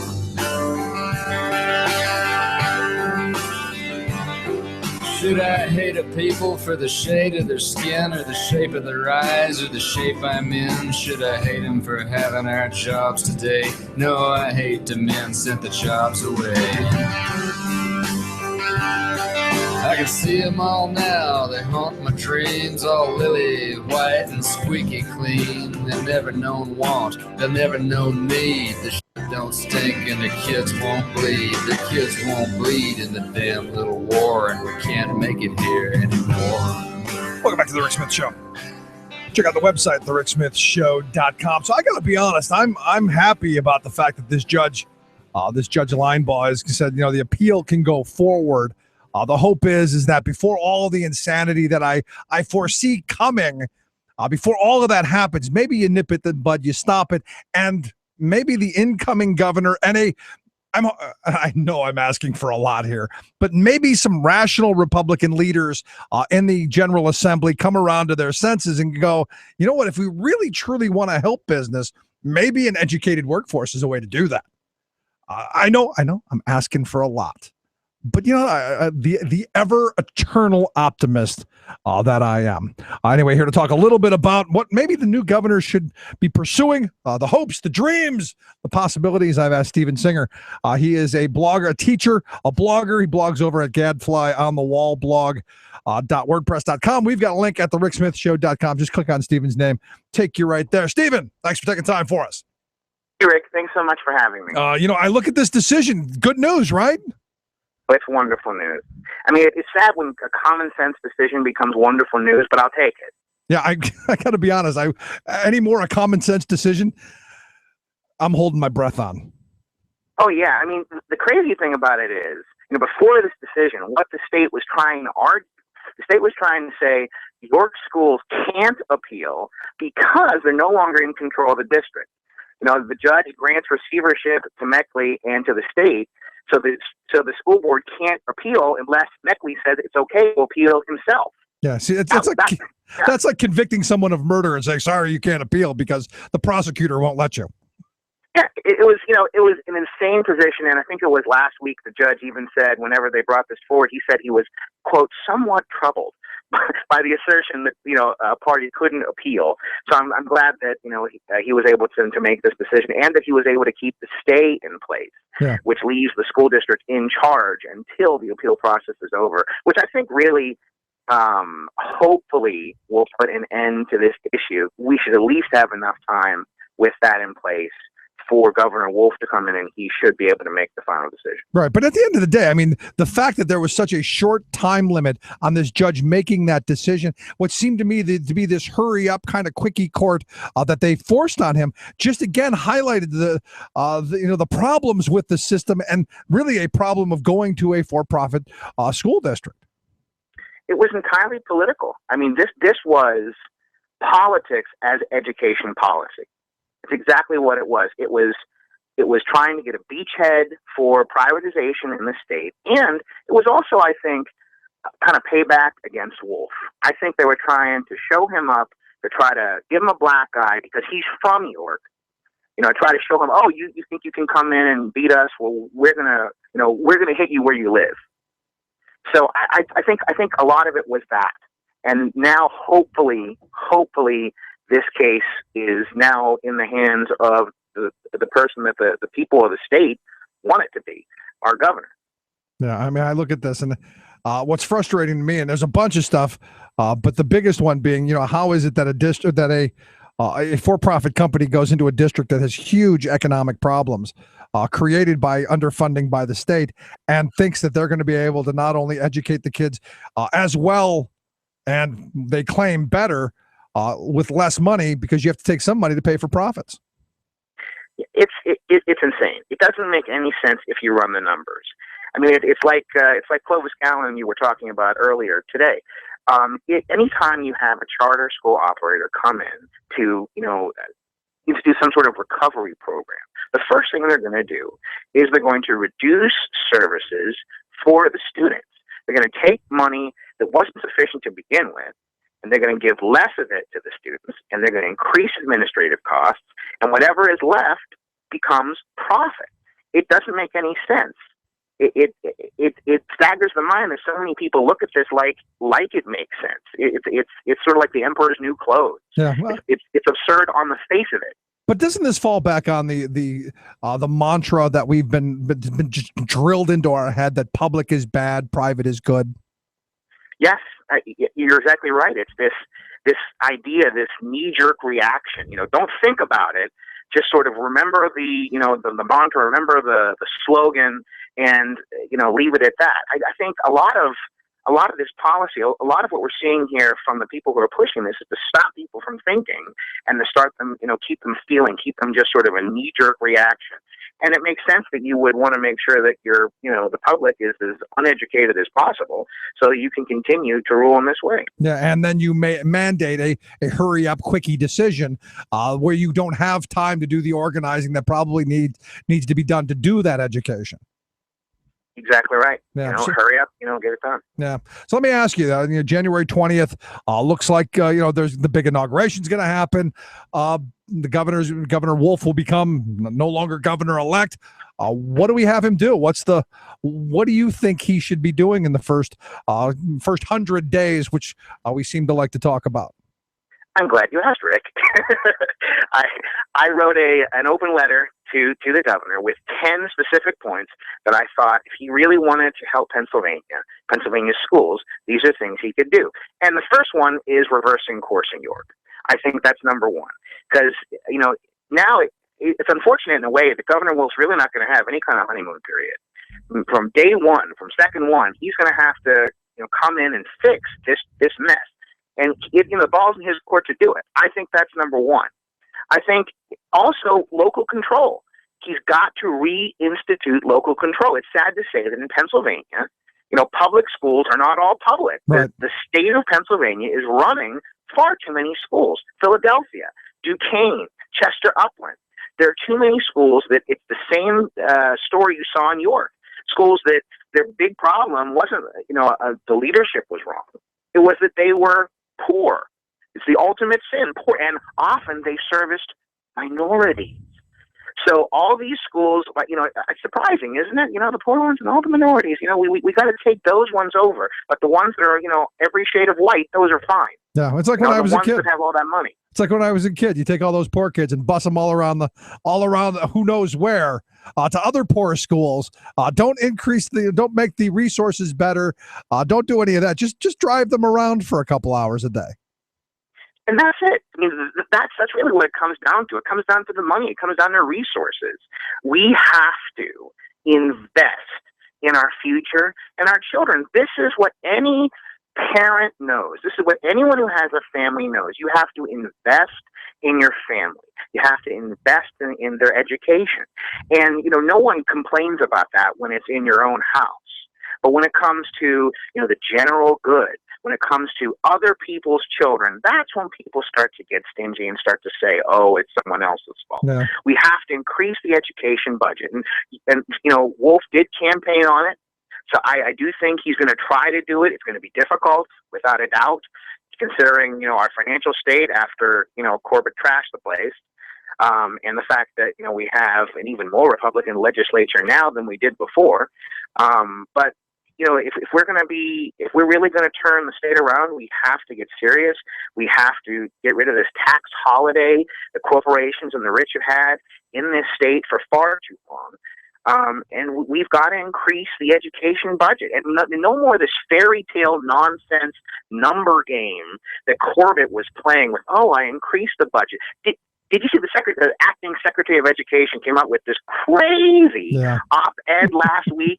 I mean, I couldn't believe it. It sounded like something Michelle Bachmann would say. Yeah, well, no, I mean, you got to give that administration credit. They brought in some of the Bush people to write speeches, and they brought the Arthur Anderson people who couldn't find jobs in to do their budget. And the fact that some people still believe it.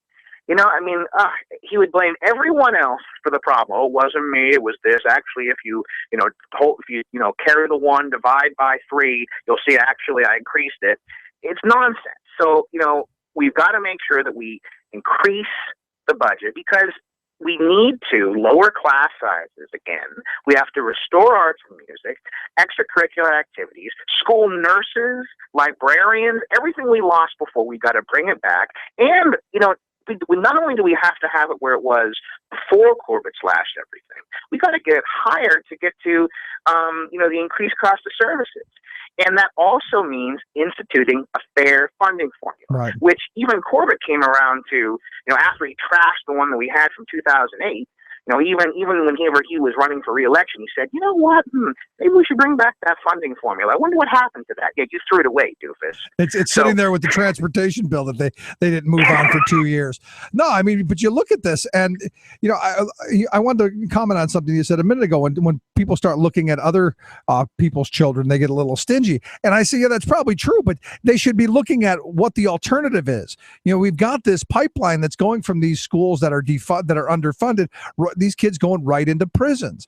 And, to educate a kid at, 9, 10, 11 years old is a lot cheaper than a lifetime in prison. Or how much are we going to have to spend right now over the last 4 years of catching those kids back up in remediation costs? You're right. It's almost sad that you have to put it in those terms, though. I mean, you're right. It costs less, just like it costs less to house homeless people than to keep them on the street. But the fact is, why you shouldn't even have to tell someone this makes economic sense. It just makes moral sense. Yeah, well, you would want. We've lost that. Come on.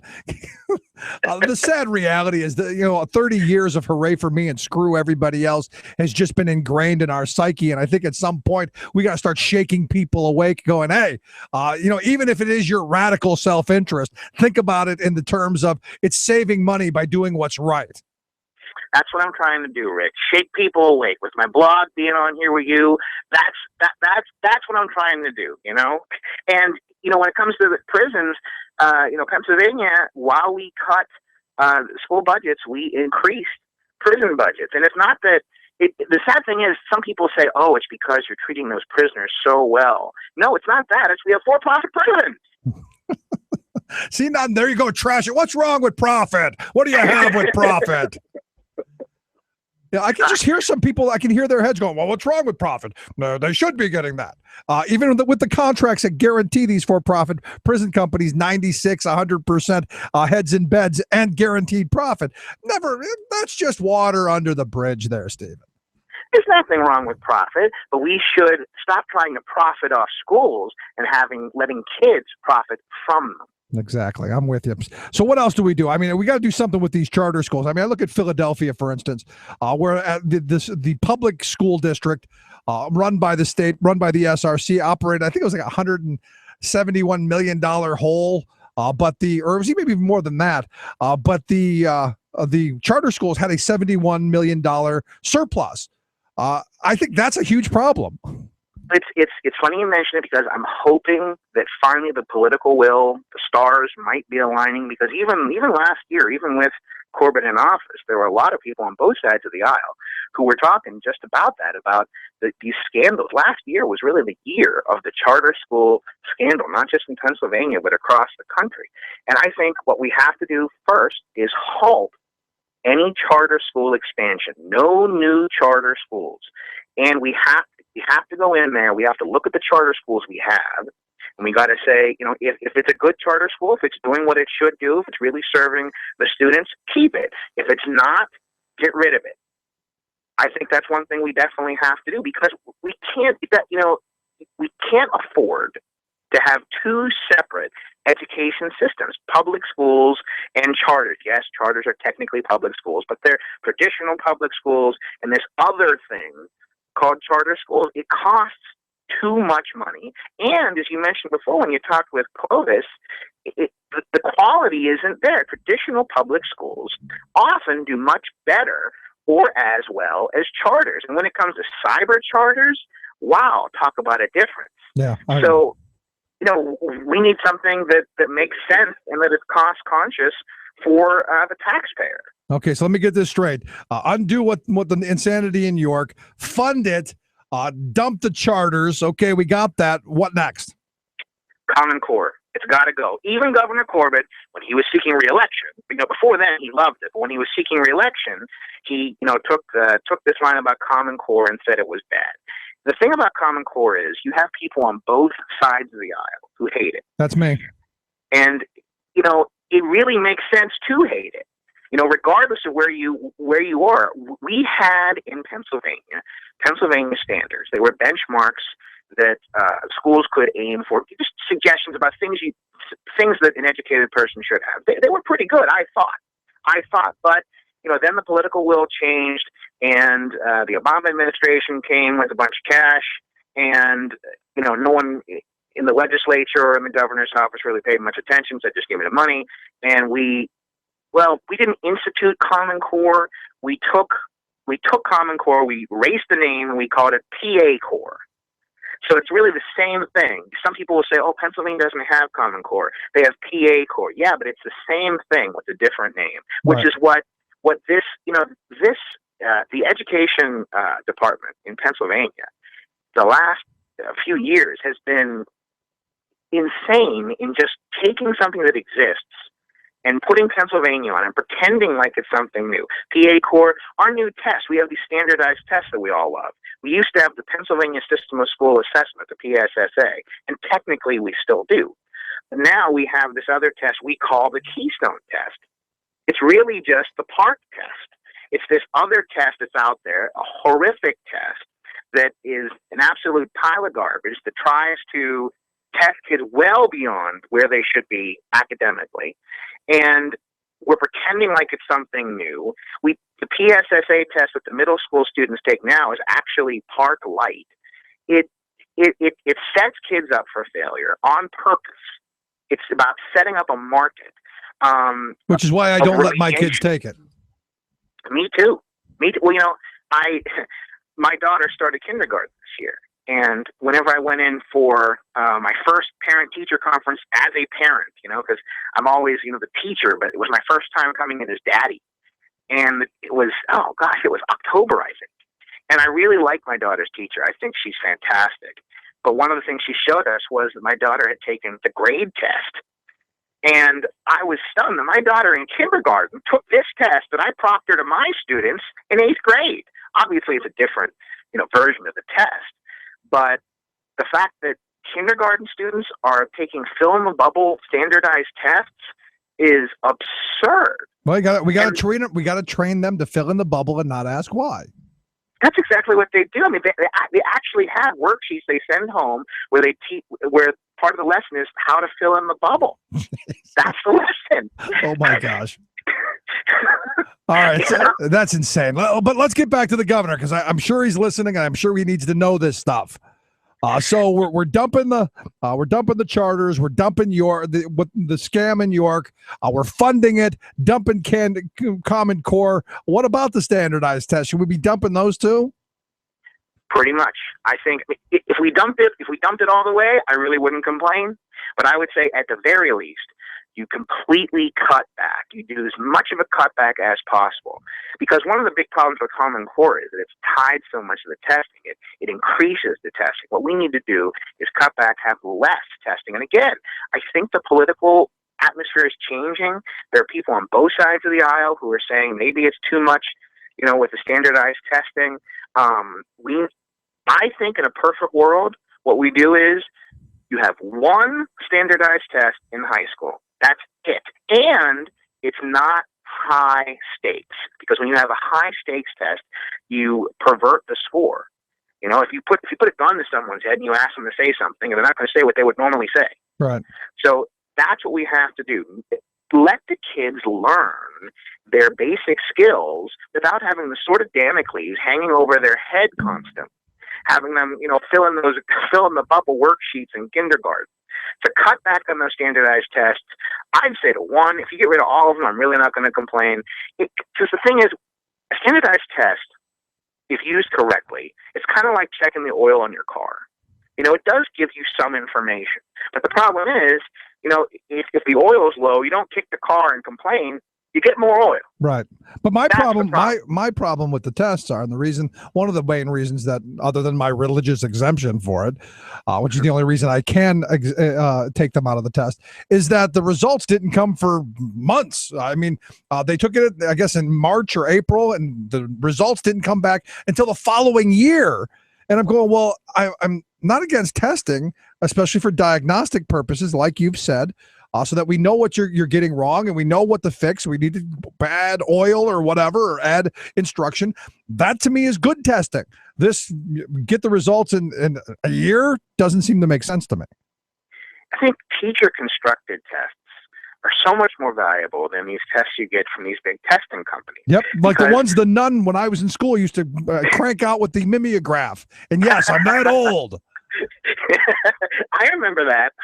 In fact, when I started teaching, there was a teacher who was with me who he was one of the teachers I had, and he was still giving those mimeographs. I remember I subbed for him once, and it was the same sheet that I had taken myself. It was crazy.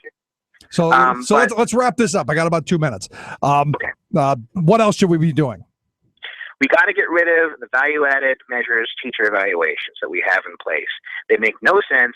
American Statistical Association says they're junk science. They don't give a good evaluation, and they're cumbersome. They take away time that the teacher can use to teach, the principal can use to be the head teacher. They need to go. We need an actual teacher, a classroom teacher as Secretary of Education. No more political shills. No more someone with no education experience or even someone who's been a manager for most of their career. We need someone who's been in the classroom recently, who knows what the kids need. And finally, TFA, Teach for America, that has to go. We don't need that in this state. You know, every kid deserves a real teacher, not someone who's had a 5-week training course and plans to teach for a couple of years before moving on.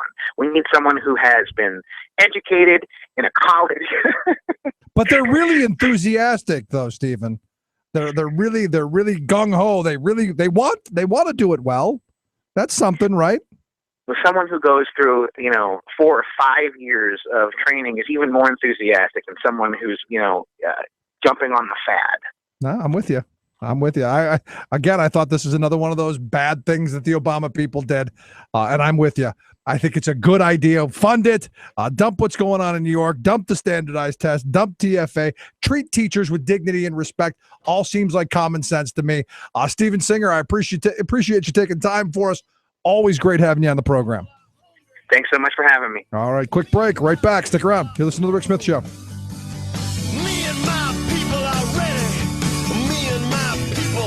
Just about due. I'm a massive airstrike on a beautiful night. Yeah, it's my song I'm singing. Somebody better start counting. We're coming out swinging. Not right wing, just right. The Rick Smith Show. You're listening to The Rick Smith Show. For more information, go to thericksmithshow.com. If you've missed any portion of the program, you can download the podcast at thericksmithshow.com. You're listening to WIN, Workers Independent News, a production of Diversified Media Enterprises. I'm Doug Cunningham. Barring any last-minute developments, 2,600 Kaiser Permanente mental health clinicians are poised to strike statewide Monday in California. Clement Papazian is with the National Union of Healthcare Workers. He says the strike is over inadequate staffing to properly care for patients, and he says NUHW expects members of other Kaiser unions to honor the strike. We have a number of other unions that are active at Kaiser, and we have an expectation and a hope that those workers won't cross the picket line. U.S. Senate action is expected Monday on the controversial Keystone XL pipeline. President Obama promises to veto it if Congress sends it to him. North America's building trades president, Sean McGarvey, expressed hope that if the Senate approves the bill, the president would embrace it in the spirit of bipartisan cooperation. Labor's President Terry O'Sullivan says Democrats in Congress should approve the project to create jobs. Environmental groups and some other labor unions, like the California Nurses Association, oppose the pipeline. They say it won't create many jobs and endangers the environment and health.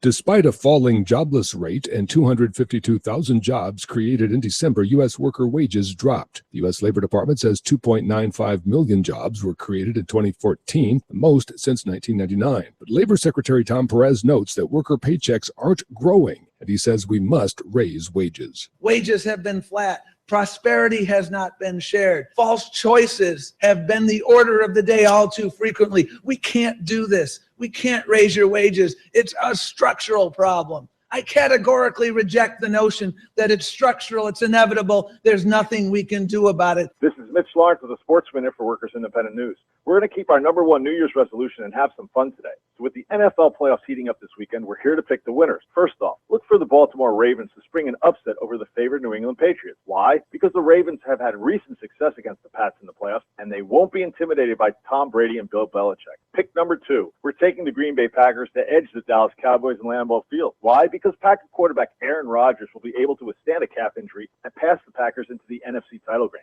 Our third pick, we're going with Denver to get by Andrew Luck and the Indianapolis Colts out in Denver. Why? Because the Colts defense won't be able to keep up with Peyton Manning. And finally, watch the Seattle Seahawks advance to the NFC title game against the Carolina Panthers in a rout. Why? Because the defending Super Bowl champs are back on their game, and their defense is going to pitch a shutout against an overmatched Panthers team. So there you have it. In the AFC, we'll see a Baltimore-Denver title game, and over in the NFC, we'll see the Seahawks go up against Green Bay. Come back next week right here, and I'll give you my winners. With a Sports Minute for Workers Independent News, this is Mitch Lawrence. Workers Independent News is brought to you in part by UnionJobs.com, listing open positions with unions, socially allied groups, and community organizations. You've been listening to WIN, Workers Independent News. For more information, visit laborradio.org. Your proud defender of the American dream, Rick Smith.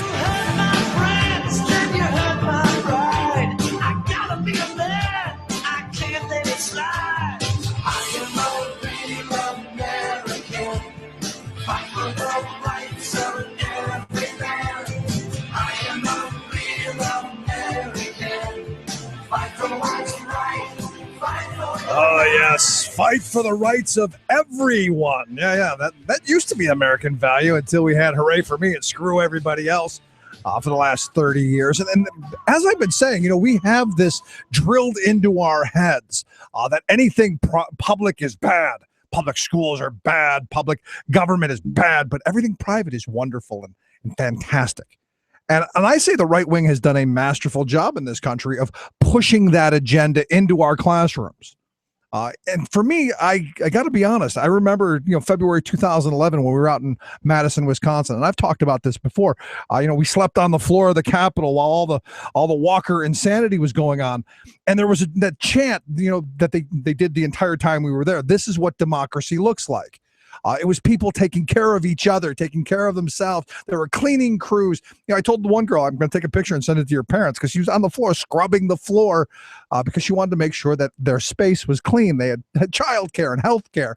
And it just made me go, there's hope here, because it was mostly students. It was the college students from the University of Wisconsin there in Madison who really sparked all of that. And I got to be honest, my view on it, it's because they get labor education in their schools, and well, we don't. Which is why I think education is so important. So when I got this book written by Diana Hess, who is a professor out there in Wisconsin, she's written the book, The Political Classroom. I'm going, perfect opportunity to talk about how we start teaching kids to be social thinkers. How do we get them to participate in their democracy, maybe even vote? Who knows? Which is why I've asked Diana on the program. Diana, thanks for taking time for us. Hi, Rick. It's good to be with you. I go back to this time when I was in Wisconsin and at the Capitol there of this idea. This is what democracy looks like. And these kids, these college students, they seem to get it. And I'm going, is this partially the training of education? Is this the training at home? What is it? And how do we replicate it so that all citizens think that way? Well, I was in Madison in February of 2011 in the Capitol, probably standing next to you and didn't even know it. And I do remember the chant so well, this is what democracy looks like.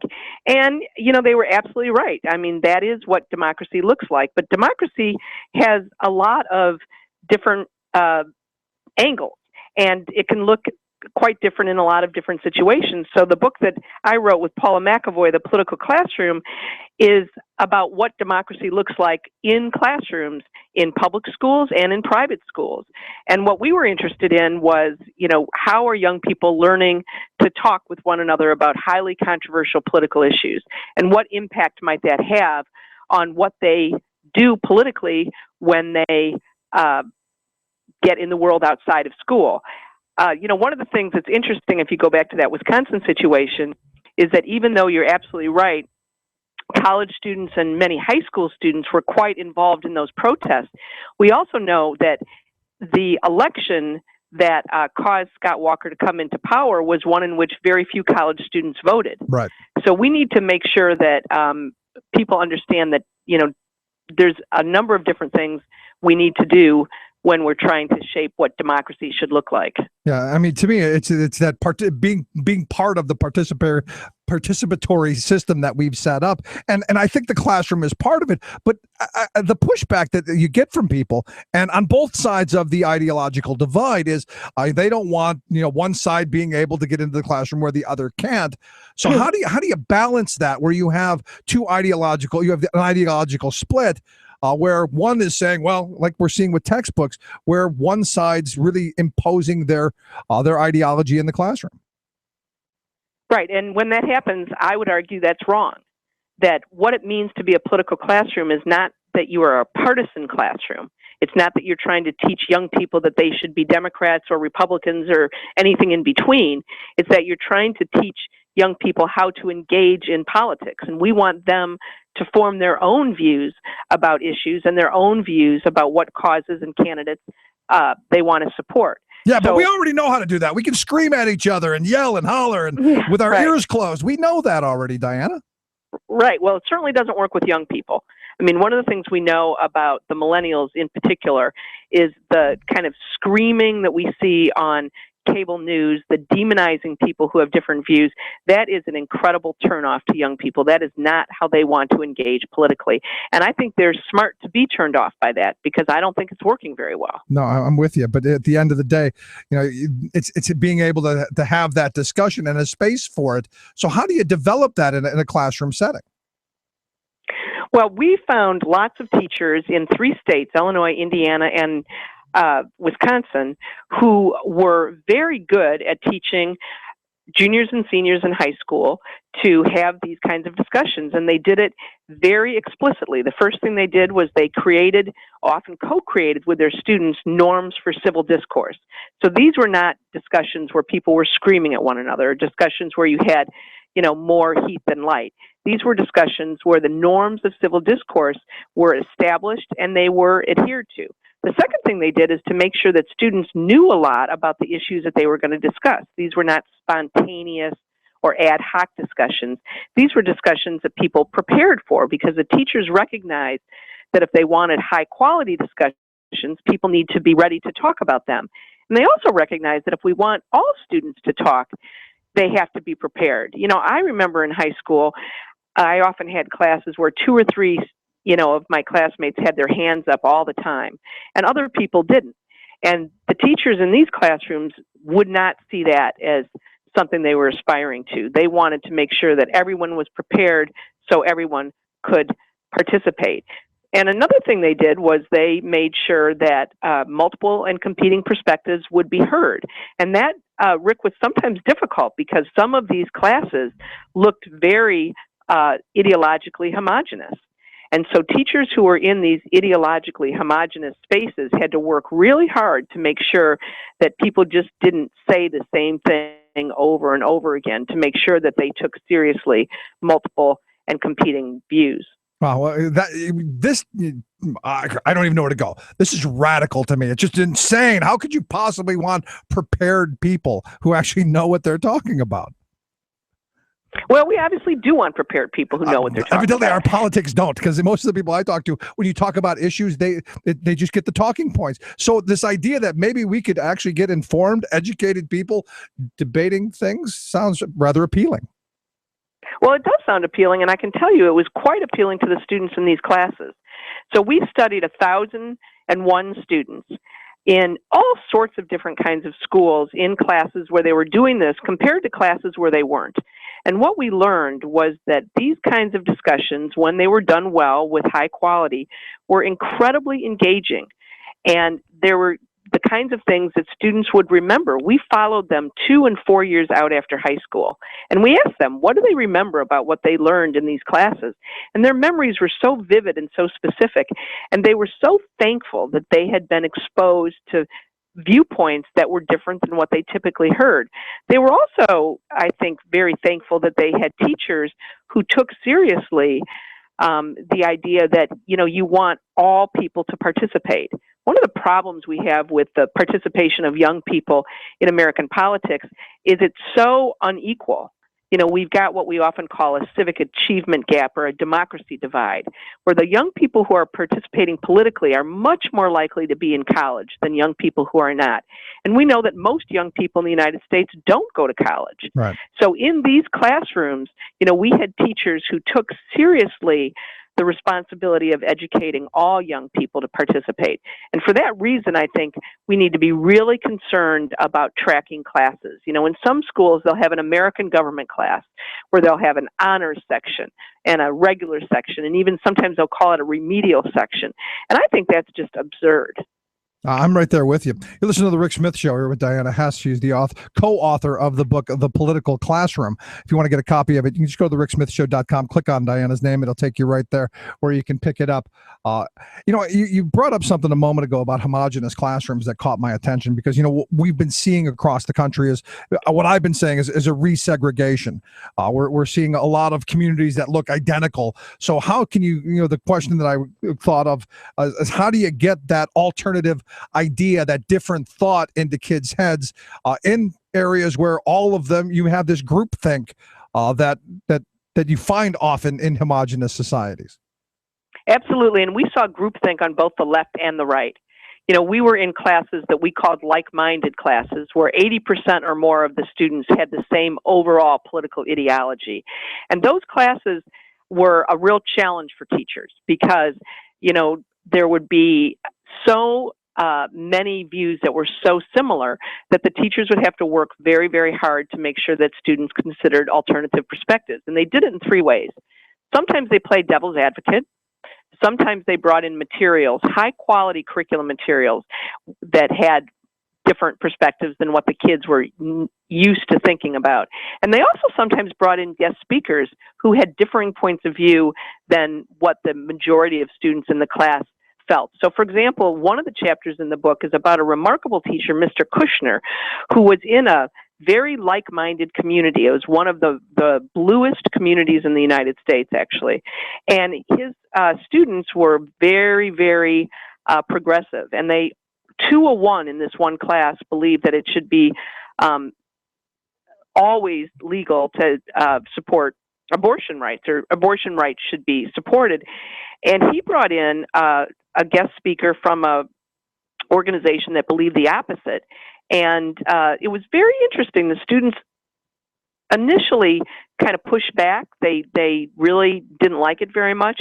But again, when we interviewed them 2 and 4 years later, they were so thankful that it happened to them, because what they said is that they hadn't been used to having to listen to somebody with a differing point of view. It's something to see somebody in person who really believes something. And, clearly when we get out of those ideological silos, we're going to have to deal with people who are different than we are in the workplace and in lots of other places. Yeah, this sounds great. How do we do that for people who've already gone out of the classroom? How do we get through the rest of society to begin to have those conversations? Because I find, unfortunately, in some dinner parties or get-togethers, that when someone finds you're the different one, it's like attack, and there's no. You call it, I think, political friendships. That if I'm getting this right, where you can't seem to have that rational conversation. Yeah, I think, we're so polarized in the United States, and there's so much hyperpartisanship that one of the things we're seeing is what political scientists call affective political polarization. That's affective with an A, not effective with an E. And what that means is that people are not only partisans, but they're more likely now to think that people who disagree with them are literally dangerous to society.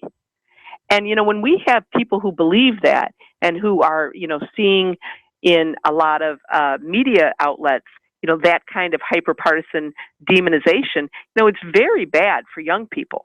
I mean, clearly that's not the kind of role model that we want to provide. And I think that's why when we have dinner parties, sometimes our political discussions don't go very well. And the reason they don't is because we're not seeing models of what good looks like. Yeah, and the hope is, and look, I go back to what I learned when I was in Wisconsin for the uprising, and talking to a lot of the students who had the labor education and had some ideas of, when Walker said we're going to call out the National Guard, they're thinking of shooting people in the back. Getting people the information that they can make choices and decisions, I think, is important. Right, and one of the things to remember about that is, even though there were a lot of students on campus who participated in the protests, there were a lot of students on campus who had differing points of view. You know, I was teaching both undergraduate and graduate classes that semester, and I had undergraduate students who did not agree with the protest. And so we had to make sure that the classroom was safe for their perspectives as well. So I don't think even in a place like Madison, where we think that, you know, everybody is left wing, that's not the case. You know, there are kids coming to that huge campus from all over Wisconsin and from all over the United States, and they don't all share the same political views. Right. So it's I guess then the challenge then is as you pointed out in the book is walking that balance between being partisan and encouraging the discussion. Absolutely. You know, and there's nothing wrong with being partisan. You know, we want people to have political views, and we know that people who have political views are much more likely to participate politically. It just makes sense, right? What we don't want to have is hyper-partisanship and the kind of polarization that makes it impossible for us to learn from one another. And so I think that it really is a challenge. And what we were so pleased by when we were doing this study is that we found teachers, even in these places that were, you know, very, very ideologically homogenous, who were really doing a good job with this. So, you know, Paula, my co-author, is a philosopher. And one of the things that she was really interested in was, you know, what are the ethical issues that teachers have to deal with when teaching in this kind of way? And one of those ethical issues is, what do we do with our own opinions? You know, do we share our opinions with our students, or do we withhold our opinions? And so one of the things that we've done in the book is to talk about not just what we learned from the empirical evidence about the study, but what are these ethical questions that are really important pedagogical choices that teachers need to make. And I think these are not just important for high school teachers like the ones in the book. I think these are ethical choices that are really important for people regardless of what age level they're teaching. Yeah, and then even beyond just the classroom, in the home as well. With my kids, I try and get them to understand both sides of an argument, because, you know, how are you going to argue against something if you don't know what it is that you're arguing against? Which, going back to this idea of being well-informed and educated, I think is so very important. Again, the book is The Political Classroom, written by Diana Hess and her co-author, Paula McAvoy, right? Did I get that right? Yeah. That's correct. We've got a link at thericksmithshow.com. Just click on Diana's name. It will take you right there. Last question I've got for you. You know, in looking at this, you know, how likely is it that we're going to see this kind of, because I think we're at a crisis point in this country with participation and people being able to talk to each other. What are the possibilities of this moving forward, of this kind of thing being taken and moved forward? Well, you know, I think the possibilities are really strong if people demand it. So what I would like your listeners to do is to ask, if their children are going to schools where they're not having these opportunities, why not? And if they are having these kind of opportunities, they need to, you know, realize that their children are going to hear political views that are different than what they hear at home. And oftentimes when parents realize that, they kind of go nuts, like, oh, that's a problem. And instead, what parents should be saying is, that's a good thing. You know, if my child has a teacher who's able to get my child to listen to alternative and multiple perspectives, that is something that's going to better prepare my child to participate as a citizen than if they're just hearing the same thing that they always hear in other parts of their lives. So again, teachers shouldn't be partisan. You know, this is not about teaching someone to be a Democrat or a Republican. But when a teacher is doing this kind of work and doing it well, we should really support that teacher, and we should laud that teacher. You know, that teacher is doing the labor of democracy. There you go. It's not about indoctrination. It's about critical thinking skills. Absolutely. Pretty simple stuff. Diana, I appreciate you taking time for us, and thank you so much for the book. Rick, good to be on your show. All righty. The book, again, The Political Classroom. We've got a link at thericksmithshow.com. Just click on Diana Hess's name. Take you right there. Quick break. Right back after this. Stick around. You're listening to The Rick Smith Show. We're working people. Come to talk.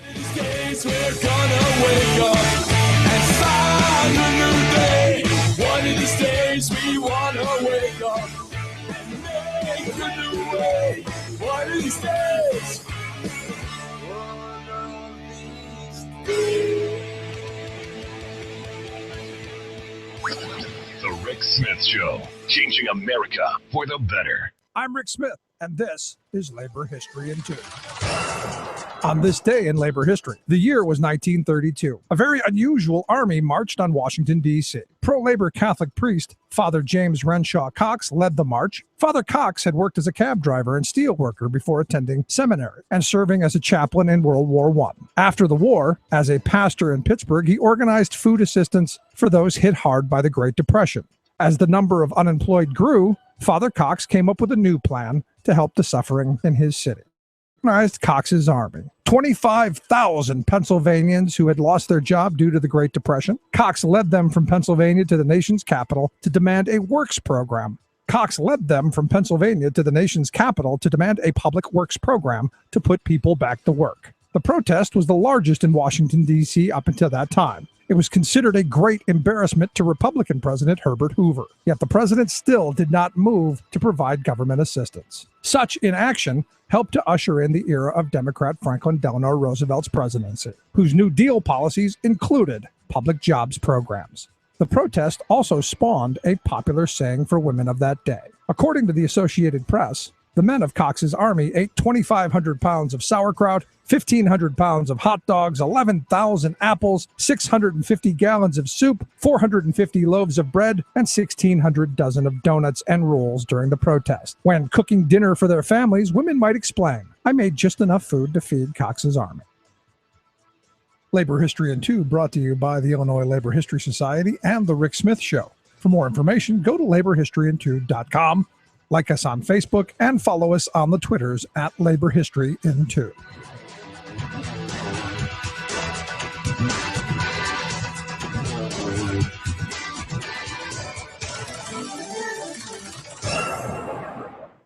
Tales of American Political History with Clinton Porter Hackney. The Oval Office in the White House is used by the president as his primary place of work, as well as a few other things. For example, the president usually receives foreign leaders there, and for half a century, presidents have used it as the backdrop for televised addresses to the nation. And haven't all of us alive today accepted that it was always that way? The president and his family reside in the building, and he does his work in the Oval Office. Well, at least I always thought that. It's not something you question or mull around in your mind. It's not important whether it's always been the president's workplace or not. But when I picked up a book to read about the White House, I found the history of the Oval Office to be entertainingly interesting. Join us again next time as we tour the West Wing and the remaining history of the Oval Office. This is Clinton Porter Hackney at cphackney.com. Chances are, when you took a shower this morning, an AFSCME member made sure that water was clean. When you drove to work, an AFSCME member maintained the road. When you rode an elevator, an AFSCME member inspected it. I'm David Philman, Executive Director of AFSCME Council 13, the American Federation of State, County, and Municipal Employees. AFSCME members enforce regulations, keep prisoners behind bars, take care of patients, protect the environment, and more. The work isn't glamorous, the salaries aren't high, but AFSCME members serve the public in every aspect of our daily lives. Chances are, you'll never see that AFSCME member working in a sewage plant, diving underwater to repair a bridge, or answering a 911 call. But aren't you glad they do? For more information, visit AFSCME13.org. We are AFSCME. We make Pennsylvania happen! The Rick Smith Show, changing America for the better. I'm breaking rocks in the hot sun. I fought the law and the law won. I fought the law and the law won. Welcome back to The Rick Smith Show. Check out the website, thericksmithshow.com. Questions, comments, something on your mind, you can email me, Rick, at thericksmithshow.com. Interesting little tidbit. Scott Wagner, the trash empire king and senator, he's been appointed to the Senate Urban Affairs and Housing Committee. He is the chair. That's scary to me. He's been named by Joe Scarnati, the Senate pro tempore, as the chairman of the Senate Urban Affairs and Housing Committee, to which he said, "It's a great fit for me with my background as a small business owner." Yeah, guaranteed profits. There you go. He says, "I'm very excited to hit the ground running and use this committee as a way to grow, to encourage job growth and economic vitality in every community in our state." Yeah, I'm buying that one. Get the hip waders out, folks. Get the hip waders out. He says he's going to sit down with the former chairman, a guy named Dave Argel, to gain some insight. He wants to get involved in some key industries, some key areas like urban blight, resolving landlord-tenant issues, like kicking those tenants out, promoting downtown development and community revitalization, and encouraging job creation. I'm curious how he's going to do that. I'm curious if it's going to be more tax dollars shoved into the hands of people like him, because government can't create jobs. Jeez, that's nuts. Also, a funny story coming out of John Misick over the weekend. I believe it was on Sunday.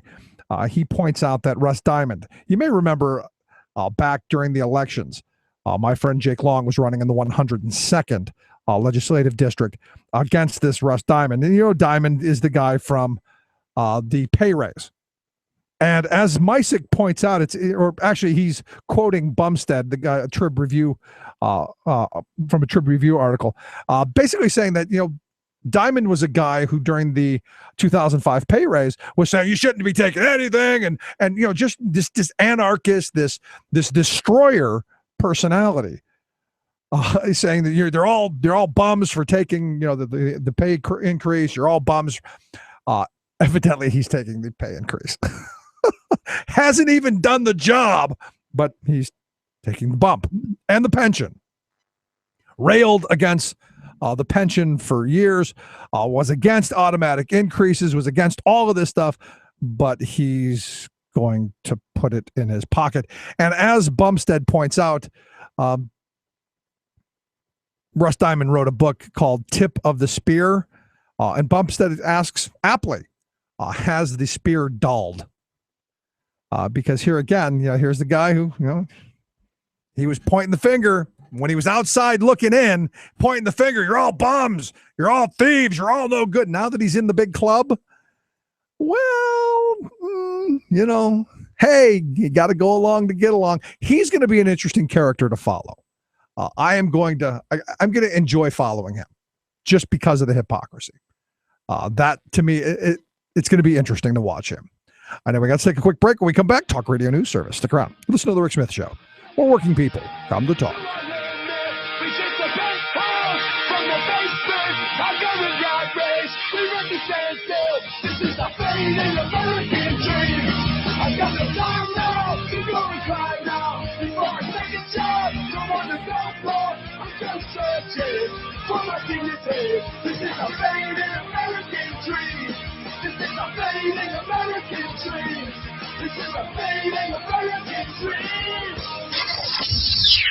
You're listening to The Rick Smith Show. We're going to build a rail network that will connect 80% of Americans to high-speed rail in 25 years. America's first high-speed rail line ground. I will not be running for the Senate in 2016. The environment to lose another champion in the Senate. It's not a matter of if it'll happen again, but when. More tank problems 1 year after West Virginia toxic chemical spill. Fracking industry causes more quakes in Ohio and Texas. Plus, we must demonstrate that reducing carbon is compatible with an abundant economy and human well-being. The Golden State invests big time in the new green economy. All of those big-time stories and more straight ahead. From BradBlog.com, I'm Brad Friedman. And I'm Desi Doyen. Stand by for 6 minutes of independent green news, politics, analysis, and snarky comment. It's easier to believe in a benevolent God, the baby Jesus, than it is in some kind of theory about global warming. Yes, it's just easier, Bill O'Reilly, to believe in a 2,000-year-old story about the virgin birth of the Son of God than it is to believe in thousands of scientists and their independently verifiable data. Welcome to the No Spin Zone. This is your Green News Report.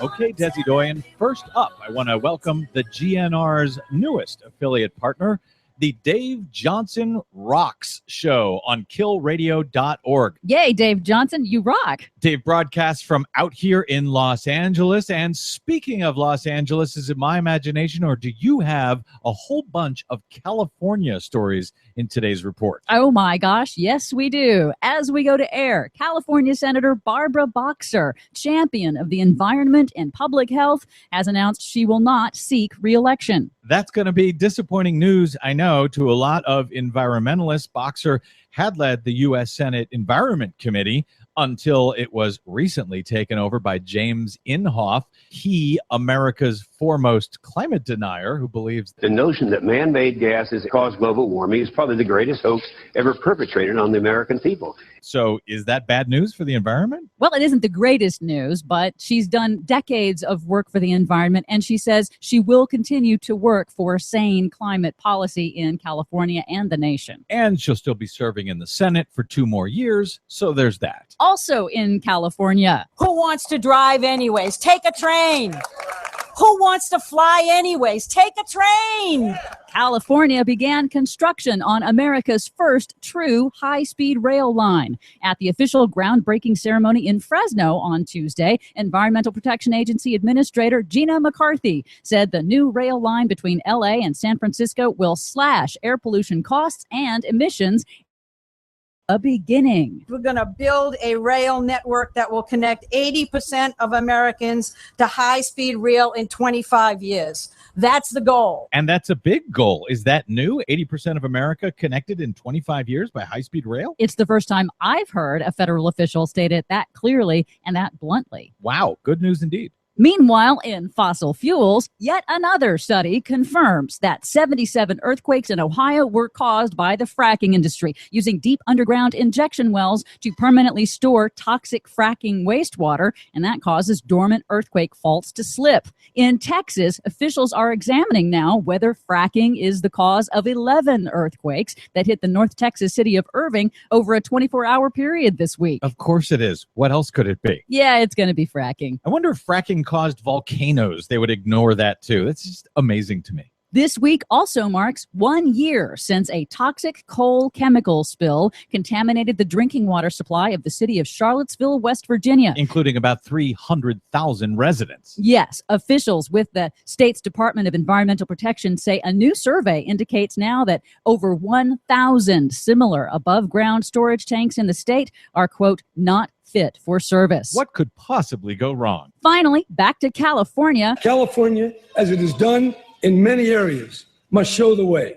We must demonstrate that reducing carbon is compatible with an abundant economy and human well-being. California Governor Jerry Brown, at the inauguration for his 4th and final term on Monday, unveiled an ambitious roadmap for California's clean energy future. He set out a goal for California to get 50% of its electricity from renewable energy sources by 2030, cut gasoline consumption by 50%, and double energy efficiency in buildings. And he wants to do that all in 15 years. This is exciting. It's bold. It's absolutely necessary if we are to have any chance of stopping potentially catastrophic changes to our climate system. Way to go, California. I'm proud to live here. For much more on that story and all the other ones we couldn't get to today, please check out our website at greennews.bradblog.com. If you have any spare change left over after the holidays, we could use your help. Really, stop by and make a donation at greennews.bradblog.com. Thanks in advance. I'm Brad Friedman. And I'm Desi Doyen. And this has been your Green News Report. It's a brand new kind of thinking in your mind, and you can't go wrong because you're grooving all day long. California soul. California soul. The most important issues of the day. This is the Rick Smith Show. I got a news for you. And it's going down. Before you come home and tell me you're not angry, and I'll be leaving. Town. Welcome back to the Rick Smith Show. Another George Zimmerman story. Evidently, George got into a drunken rage and a fight with his girlfriend on Friday night, threw a wine bottle at her or something. He was arrested, released Saturday morning on $5,000 bond. And the more I watch George Zimmerman, they should just make a reality show out of this guy. I mean, he's like the new OJ without the touchdowns, or the new Mike Tyson without all the knockouts, but he's trying. Just chaos. And I love how the right has kind of just walked away from him because he's trouble. Pretty much that simple. Anyway, let's find out what's going on around the world. And in Washington, D.C., we got Justin Duckham, Talk Radio News Service. Justin, thanks for taking time for us. Hey, Rick, great to be here, as always. So have you been following the George Zimmerman saga? What is this, like the fifth or sixth arrest since his acquittal over the shooting? I've been watching in and out. It's really such a kind of sad state of affairs. This was sort of predictable behavior, and I think if anybody is genuinely surprised by this, then they're being a little bit dishonest. Since this is somebody who is paranoid and armed enough to do some incredibly reckless behavior. Yeah. At the drop of a hat. So. Yeah, but the sad thing is for some bizarre reason, I just can't turn away from the train wreck that is this guy. Much like OJ and Tyson, you just can't turn away from it. Only OJ and Tyson were at least interesting before they were a-holes. No, that's very true. That's very true. But yeah, no, this is of course somebody who was absolutely paranoid. Somebody who essentially stalked and murdered a teenager, and the fact that we're now kind of feigning surprise that he is acting like he's invincible after being found innocent by the American justice system is just heartbreaking. Yeah, I'm with you. Let's find out what's going on. The White House, they said they probably should have sent somebody else to France, huh? There was certainly some controversy surrounding that. A number of Republicans have certainly latched onto the White House, saying that they should have sent somebody with a little bit more clout to France to participate in the unity rally for, marking the Charlie Hebdo attacks. Apparently, Attorney General Eric Holder was actually in Paris at the time. The White House today did not say why he did not attend the rally, essentially saying that they were unaware of his schedule. We also, heard the White House saying that, if the circumstances were different, they probably would have liked to have sent the president. Yeah, is George Zimmerman in D.C.? That's just sort of how things go on Capitol Hill. It kind of, after a while, you just start tuning it out and accept that it's part of your daily life. It's, terrible for radio, though, so I apologize to your listeners. But no, I'm not being taken away. But they said that they would have liked to have sent the president if the circumstances were different, essentially saying that there wasn't enough notice in order to provide the security cautions needed. So therefore, they could not send, him with such short notice. I guess the question: who did they send? Did they send a janitor or something? And who are we told should have been sent?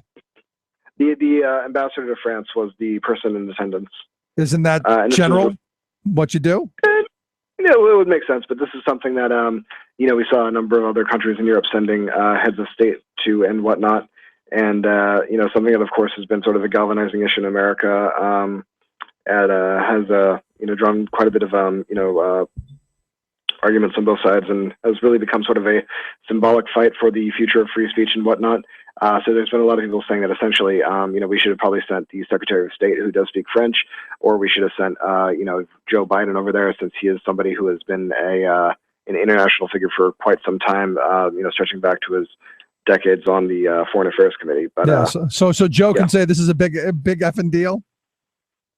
I guess so. I'm not really sure what kind of gravitas he would have brought to the occasion, but nevertheless, those are the names that we've been seeing floated by a lot of the president's critics. Yeah, I wonder if he would have tried to kiss one of the kids there. There we go.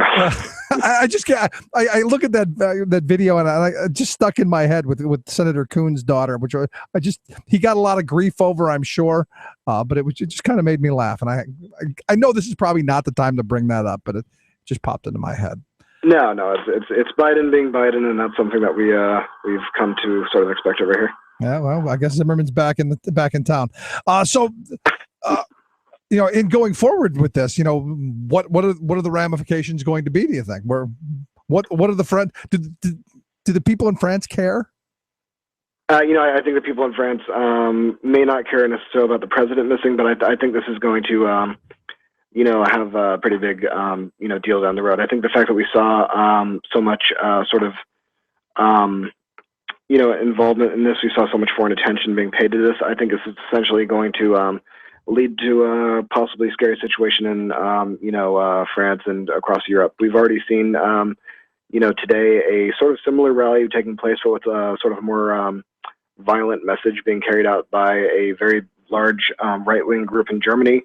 I have a feeling that we're going to be seeing more of these sort of unity rallies that'll probably eventually be co-opted and then sort of become sort of a mouthpiece for a lot of the right-wing anger that we've been seeing both in France and in Germany in past weeks, especially because certain groups like the National Front and France and other groups that are essentially anti-immigrant and anti-Islam at the end of the day have really been, empowered following these attacks. Yeah, how many newspapers in the U.S. Printed things like today we're all French? Because I know after 9/11, a lot of French newspapers, published things. We're all Americans today. I kind of wonder because most people I don't know that really paid much attention to this that I know. I'm just curious your thought. I think we sort of have seen that from the U.S. media. We've sort of seen Je suis Charlie becoming sort of a rallying cry for a lot of members of the U.S. media. One of the more interesting things, of course, is that this is being treated as a free speech case, and being viewed as sort of a Western values, us versus them. But also, frankly, occurred in France, which is not really a beacon when it comes to free speech. They've implemented laws against hate speech, a number of years ago, that was essentially aimed at, preventing issues like this situation at all. So it's sort of a not to demonize the French or to, kick them when they're down, but there is a certain level of hypocrisy coming out in that. And that's something that we've also been seeing coming from China, who, essentially through state media, is using this to portray as, one of those issues where, they're essentially describing this as a Western version of free speech and saying that this is exactly what China's trying to prevent with their limits. Yeah, well. Let's move on. I understand CENTCOM's been hacked. Is it ISIS or is it anonymous or who is it? So this came up at around 1 p.m. today. A number of Twitter accounts by CENTCOM as well as YouTube accounts were replaced with a visual depiction of an ISIS fighter, the words "I love ISIS," and a number of sort of cryptic messages saying, U.S. soldiers beware, also saying ISIS is already here. We are in every PC and whatnot. This is being, described by the Pentagon as sort of a cyber prank. There's, not yet any indication that this is actually from ISIS. And, I think your assertion that this could have been from the, Internet Group Anonymous or somebody who is claiming to be part of that organization seems pretty accurate considering the kind of cartoonish level of this. But nevertheless, this is certainly raising some concerns over, U.S. security and how easy it is to, hack into an American-owned account. And this is also worth noting that this happened the same day that the president delivered a speech to the FTC calling for additional measures to be taken for the U.S. to help prevent hacking in the wake of the, high-profile Sunny hack. So when did this happen again? This happened today at 1 p.m. Okay, so it happened today. The hacking was today. Because you know what? My Twitter account was hacked last Friday. And I got to be honest, I was furious about it. Got it under control, but someone hacked into my account, started sending out spam stuff, which really ticked me off. So that could have been ISIS too, right? I mean, probably, yeah. Were they trying to... Oh God, I don't want to make that joke. Well, yeah. let's leave. I shouldn't have brought it up. Leave it alone. Yep. Sorry. Okay, back to reality. Paul Ryan not running for president, huh? Let's go there. There we go. Yeah, he released a statement today saying that he is in fact not going to be running for president. He's saying essentially his work as the chairman of the House Ways and Means Committee over the next few years is going to be crucial to moving America forward. To quote his statement here. He added that as chairman, it deserves undivided attention. So this is one name fewer in the scrum that we always see at this time of year. And what that means is I haven't been able to do enough fundraising, and there's no way I'm getting the money away from Christie and Jeb Bush and Rand Paul. And also and last time he ran, it didn't really have the best results. Paul Ryan didn't really capture anybody's imagination despite being sort of this, GOP wonder kid. I think he probably has his, own regrets about stepping on the stage a little bit too soon for that one. Yeah, so there will be no Paul Ryan, Sarah Palin ticket? It doesn't look likely, unfortunately. I was really looking for, because I'm trying to figure out who the Snow White's going to be. We're seeing who the seven dwarfs are going to be, but I want to know who Snow White's going to be, because if you remember 2012, you had Michelle Bachmann and the other seven idiots who were out there playing the song and dance. Who's the Snow White going to be? That's my question. That's going to be the fun game. We will see. Justin, always great talking with you, man. Hey, thank you, Rick. Justin Duckham, Talk Radio News Service. Quick break, right back after this. Stick around. You're listening to The Rick Smith Show.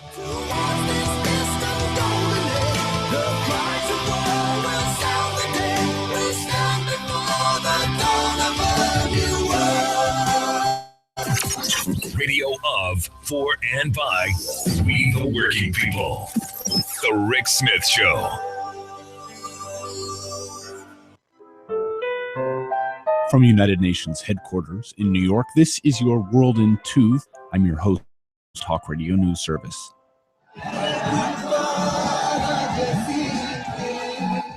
Sri Lanka has inaugurated its new president, Maithripala Sirisena, after peaceful but surprising elections. Sirisena defeated incumbent President Mahinda Rajapaksa, who had succeeded in changing the Sri Lankan constitution to enable him to serve a third term in office, but the votes just didn't add up for him. If Rajapaksa's governing success was bringing about an end to years of fighting against the Tamil Tiger militant group, the challenge of his successor will be to address lingering ethnic grievances. Sri Lankan minorities, including the predominantly Hindu Tamils, say they don't enjoy the same constitutional protections as the native and predominantly Buddhist Sinhalese majority. North Korea has rejected a bid from the South to restart negotiations between the two adversarial nations. That according to Reuters sources within the South Korean government. The apparent rejection from the North comes at a strange time, only days after Kim Jong-un used the New Year's speech to encourage an immediate resumption of dialogue. He says it's the unanimous desire of countrymen from both sides to stop fighting and pave a new way for reunification. They should no longer waste time and energy over pointless arguments and trifling matters, but write a new chapter in the history of inter-Korean relations. In 2013, North Korea announced it would no longer consider itself bound by the 1953 Armistice Agreement that wound down the Korean War, and as such, the two states are still considered to be locked in de facto war. For more global news headlines, visit talkradionews.com. Until recent years, cannabis prohibitionists have been able to intimidate most reform-minded politicians by simply threatening to brand them as soft on drugs. But finally, thanks to determined activists and broad support from the general public, politicians are starting to use common sense when it comes to cannabis. Already, 32 states have legalized medical marijuana in some form or another. And in last November's election, Alaska and Oregon joined Colorado and Washington in full legalization of recreational uses of marijuana. Even Congress is beginning to climb aboard the cannabis common sense bandwagon. Tucked in the 2014 Farm Bill was an amendment allowing universities, colleges, and state agriculture departments to grow research plots of industrial hemp, a species of cannabis that is a cousin to marijuana but produces no high. From West Virginia to Hawaii, 10 states already have laws on their books to allow for this, so our country is finally advancing back to the 1790s, when George Washington and Thomas Jefferson considered hemp America's most beneficial crop. Oh, progress. Also, Congress included a provision in its December federal spending bill to stop the DEA and Department of Justice from going after states that legalize medical marijuana. They can no longer raid licensed marijuana outlets that service patients who use marijuana to treat everything from the side effects of cancer to epileptic seizures. Marijuana farmers are now safe to cultivate the plant, and the patients themselves are now safe from prosecution for possessing it. This is Jim Hightower saying, Marijuana Policy Project and Vote Hemp are two organizations that are working with the public and our lawmakers to change the laws and regulations surrounding cannabis. Connect with them at www.mpp.org and votehemp.com. Hightower's commentaries are brought to you by the Hightower Lowdown, the monthly newsletter with Hightower's populist take on what the powers that be are up to. Find out more at hightowerlowdown.org.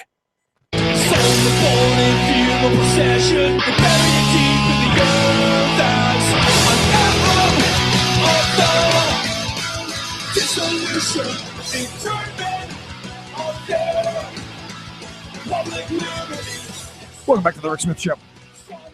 Check out the website, thericksmithshow.com. Questions, comments, something on your mind, you can email me, Rick at thericksmithshow.com. Some interesting news today broke out of the Supreme Court. The Supreme Court today declined to take up another challenge to Obamacare. They rejected the appeal filed by the Association of American Physicians and Surgeons, as well as the Alliance for Natural Health USA. The group, according to Reuters, had challenged various aspects of the law, including the individual mandate. Because heaven forbid we have people with personal responsibility. You know, what used to be a key tenet of the Republican agenda. You know, that whole pull yourself up by your bootstraps thing, you know, be responsible for yourself kind of thing. Yeah, there you go. So there you go. It's going to be interesting to see where the next challenge comes from. The court is now going to hear another challenge, evidently sometime, I guess March is when it's coming up, where they're seeking to do away with the tax subsidies, because heaven forbid we help people pay for health care. And this goes back to, and what's interesting to me is this goes back to the very conservative, hooray for me and screw you. I've got mine, screw you. That seems to be the mantra. And I don't know how else to put that other than as harshly as possible. They care about only themselves and not about society. Not about you, not about me, not about your kids, not about their education, none of that. Hooray for me and the heck with everybody else. Without understanding that we're all interconnected in one way or another. Now, last week, the right wing went ballistic. They were thrilled to death because evidently professors at Harvard University are balking at the idea that they're going to have to pay more for their health insurance. And they're not happy about it. The university has said we're going to lift your premium pay. We're going to make you have higher deductibles, so that means you're going to have to pay more out of your pocket, and all of that stuff. And the right wing went great. See, this is bad. And what's interesting is you have this, the conservatives who want this. This is what they want. They want higher deductibles. They want more, quote unquote, skin in the game, so that you're not abusing healthcare and just going to the doctor whenever you feel like it. Evidently, and I look at this and I thought it was quite funny, quite interesting that, the right wing was so thrilled with these Harvard professors who they blame for writing the law, even though, to be honest, it was the Heritage Foundation and those folks back in '93 who wrote this thing. This is Romney care. It is what it is. And I've been saying that from the beginning. We've known that from the start. Only we're the ones who are not quite smart enough to see that, I guess. What the conservatives want you to have is nothing. And I got an interesting, I shouldn't say that. They want what the profiteers are willing to give you. Last week, I got an interesting advertisement from MetaShare. I can't make this up. Affordable biblical healthcare. I got to be honest, I've read the Bible. I other than Jesus curing people, unless they've got somebody who's going to just put their hands on you and cure you, I'm not sure what the hell biblical healthcare is. Sorry, they didn't do blood transfusions. So does that mean biblical care? We are not covering that. They didn't do replacements. So when I need a hip replacement, I don't know that was covered. I'm not sure. I've checked Matthew, Mark, Luke, and John. Nothing there. I've even checked Leviticus, which the right wing loves to throw out there. Nothing on hip replacements. There is some stuff on not wearing clothes of more than one fabric, but nothing about wearing body parts of more than one body. I missed that. And if it's there, I wish you'd send it to me because I missed it.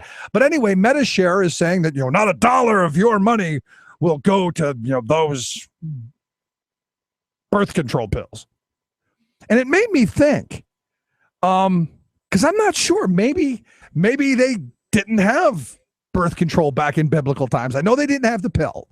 I know the pill wasn't there. But I'm not sure if they had, birth control methods. I mean, it wasn't until, I guess, the 50s or 60s where the Catholic Church okayed the rhythm method. But I don't know if they had the morning after pill there in biblical times, which, of course, MetaShare says they will never cover.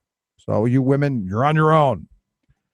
But to be honest, I don't know if they had abortions of some sort in biblical times or not. There was that thing about cutting the baby in half. Would that be okay today? Could we take the baby and cut it in half with a sword so we could, just a question. And I guess a very conservative idea, that personal responsibility thing going back to. Families at one point or another had to be able to limit the size of their families, right? Yes, I know, Rick. I know. They did. They let the weaker ones starve to death. That's right. You're right. A very conservative value, which takes me back to the guy in South Carolina, a very Christian kind of representative who said, Mama told me you don't feed the dogs because they'll only reproduce, which is why he was not in favor of supporting welfare, because you would feed the dogs. Very Christian, conservative value.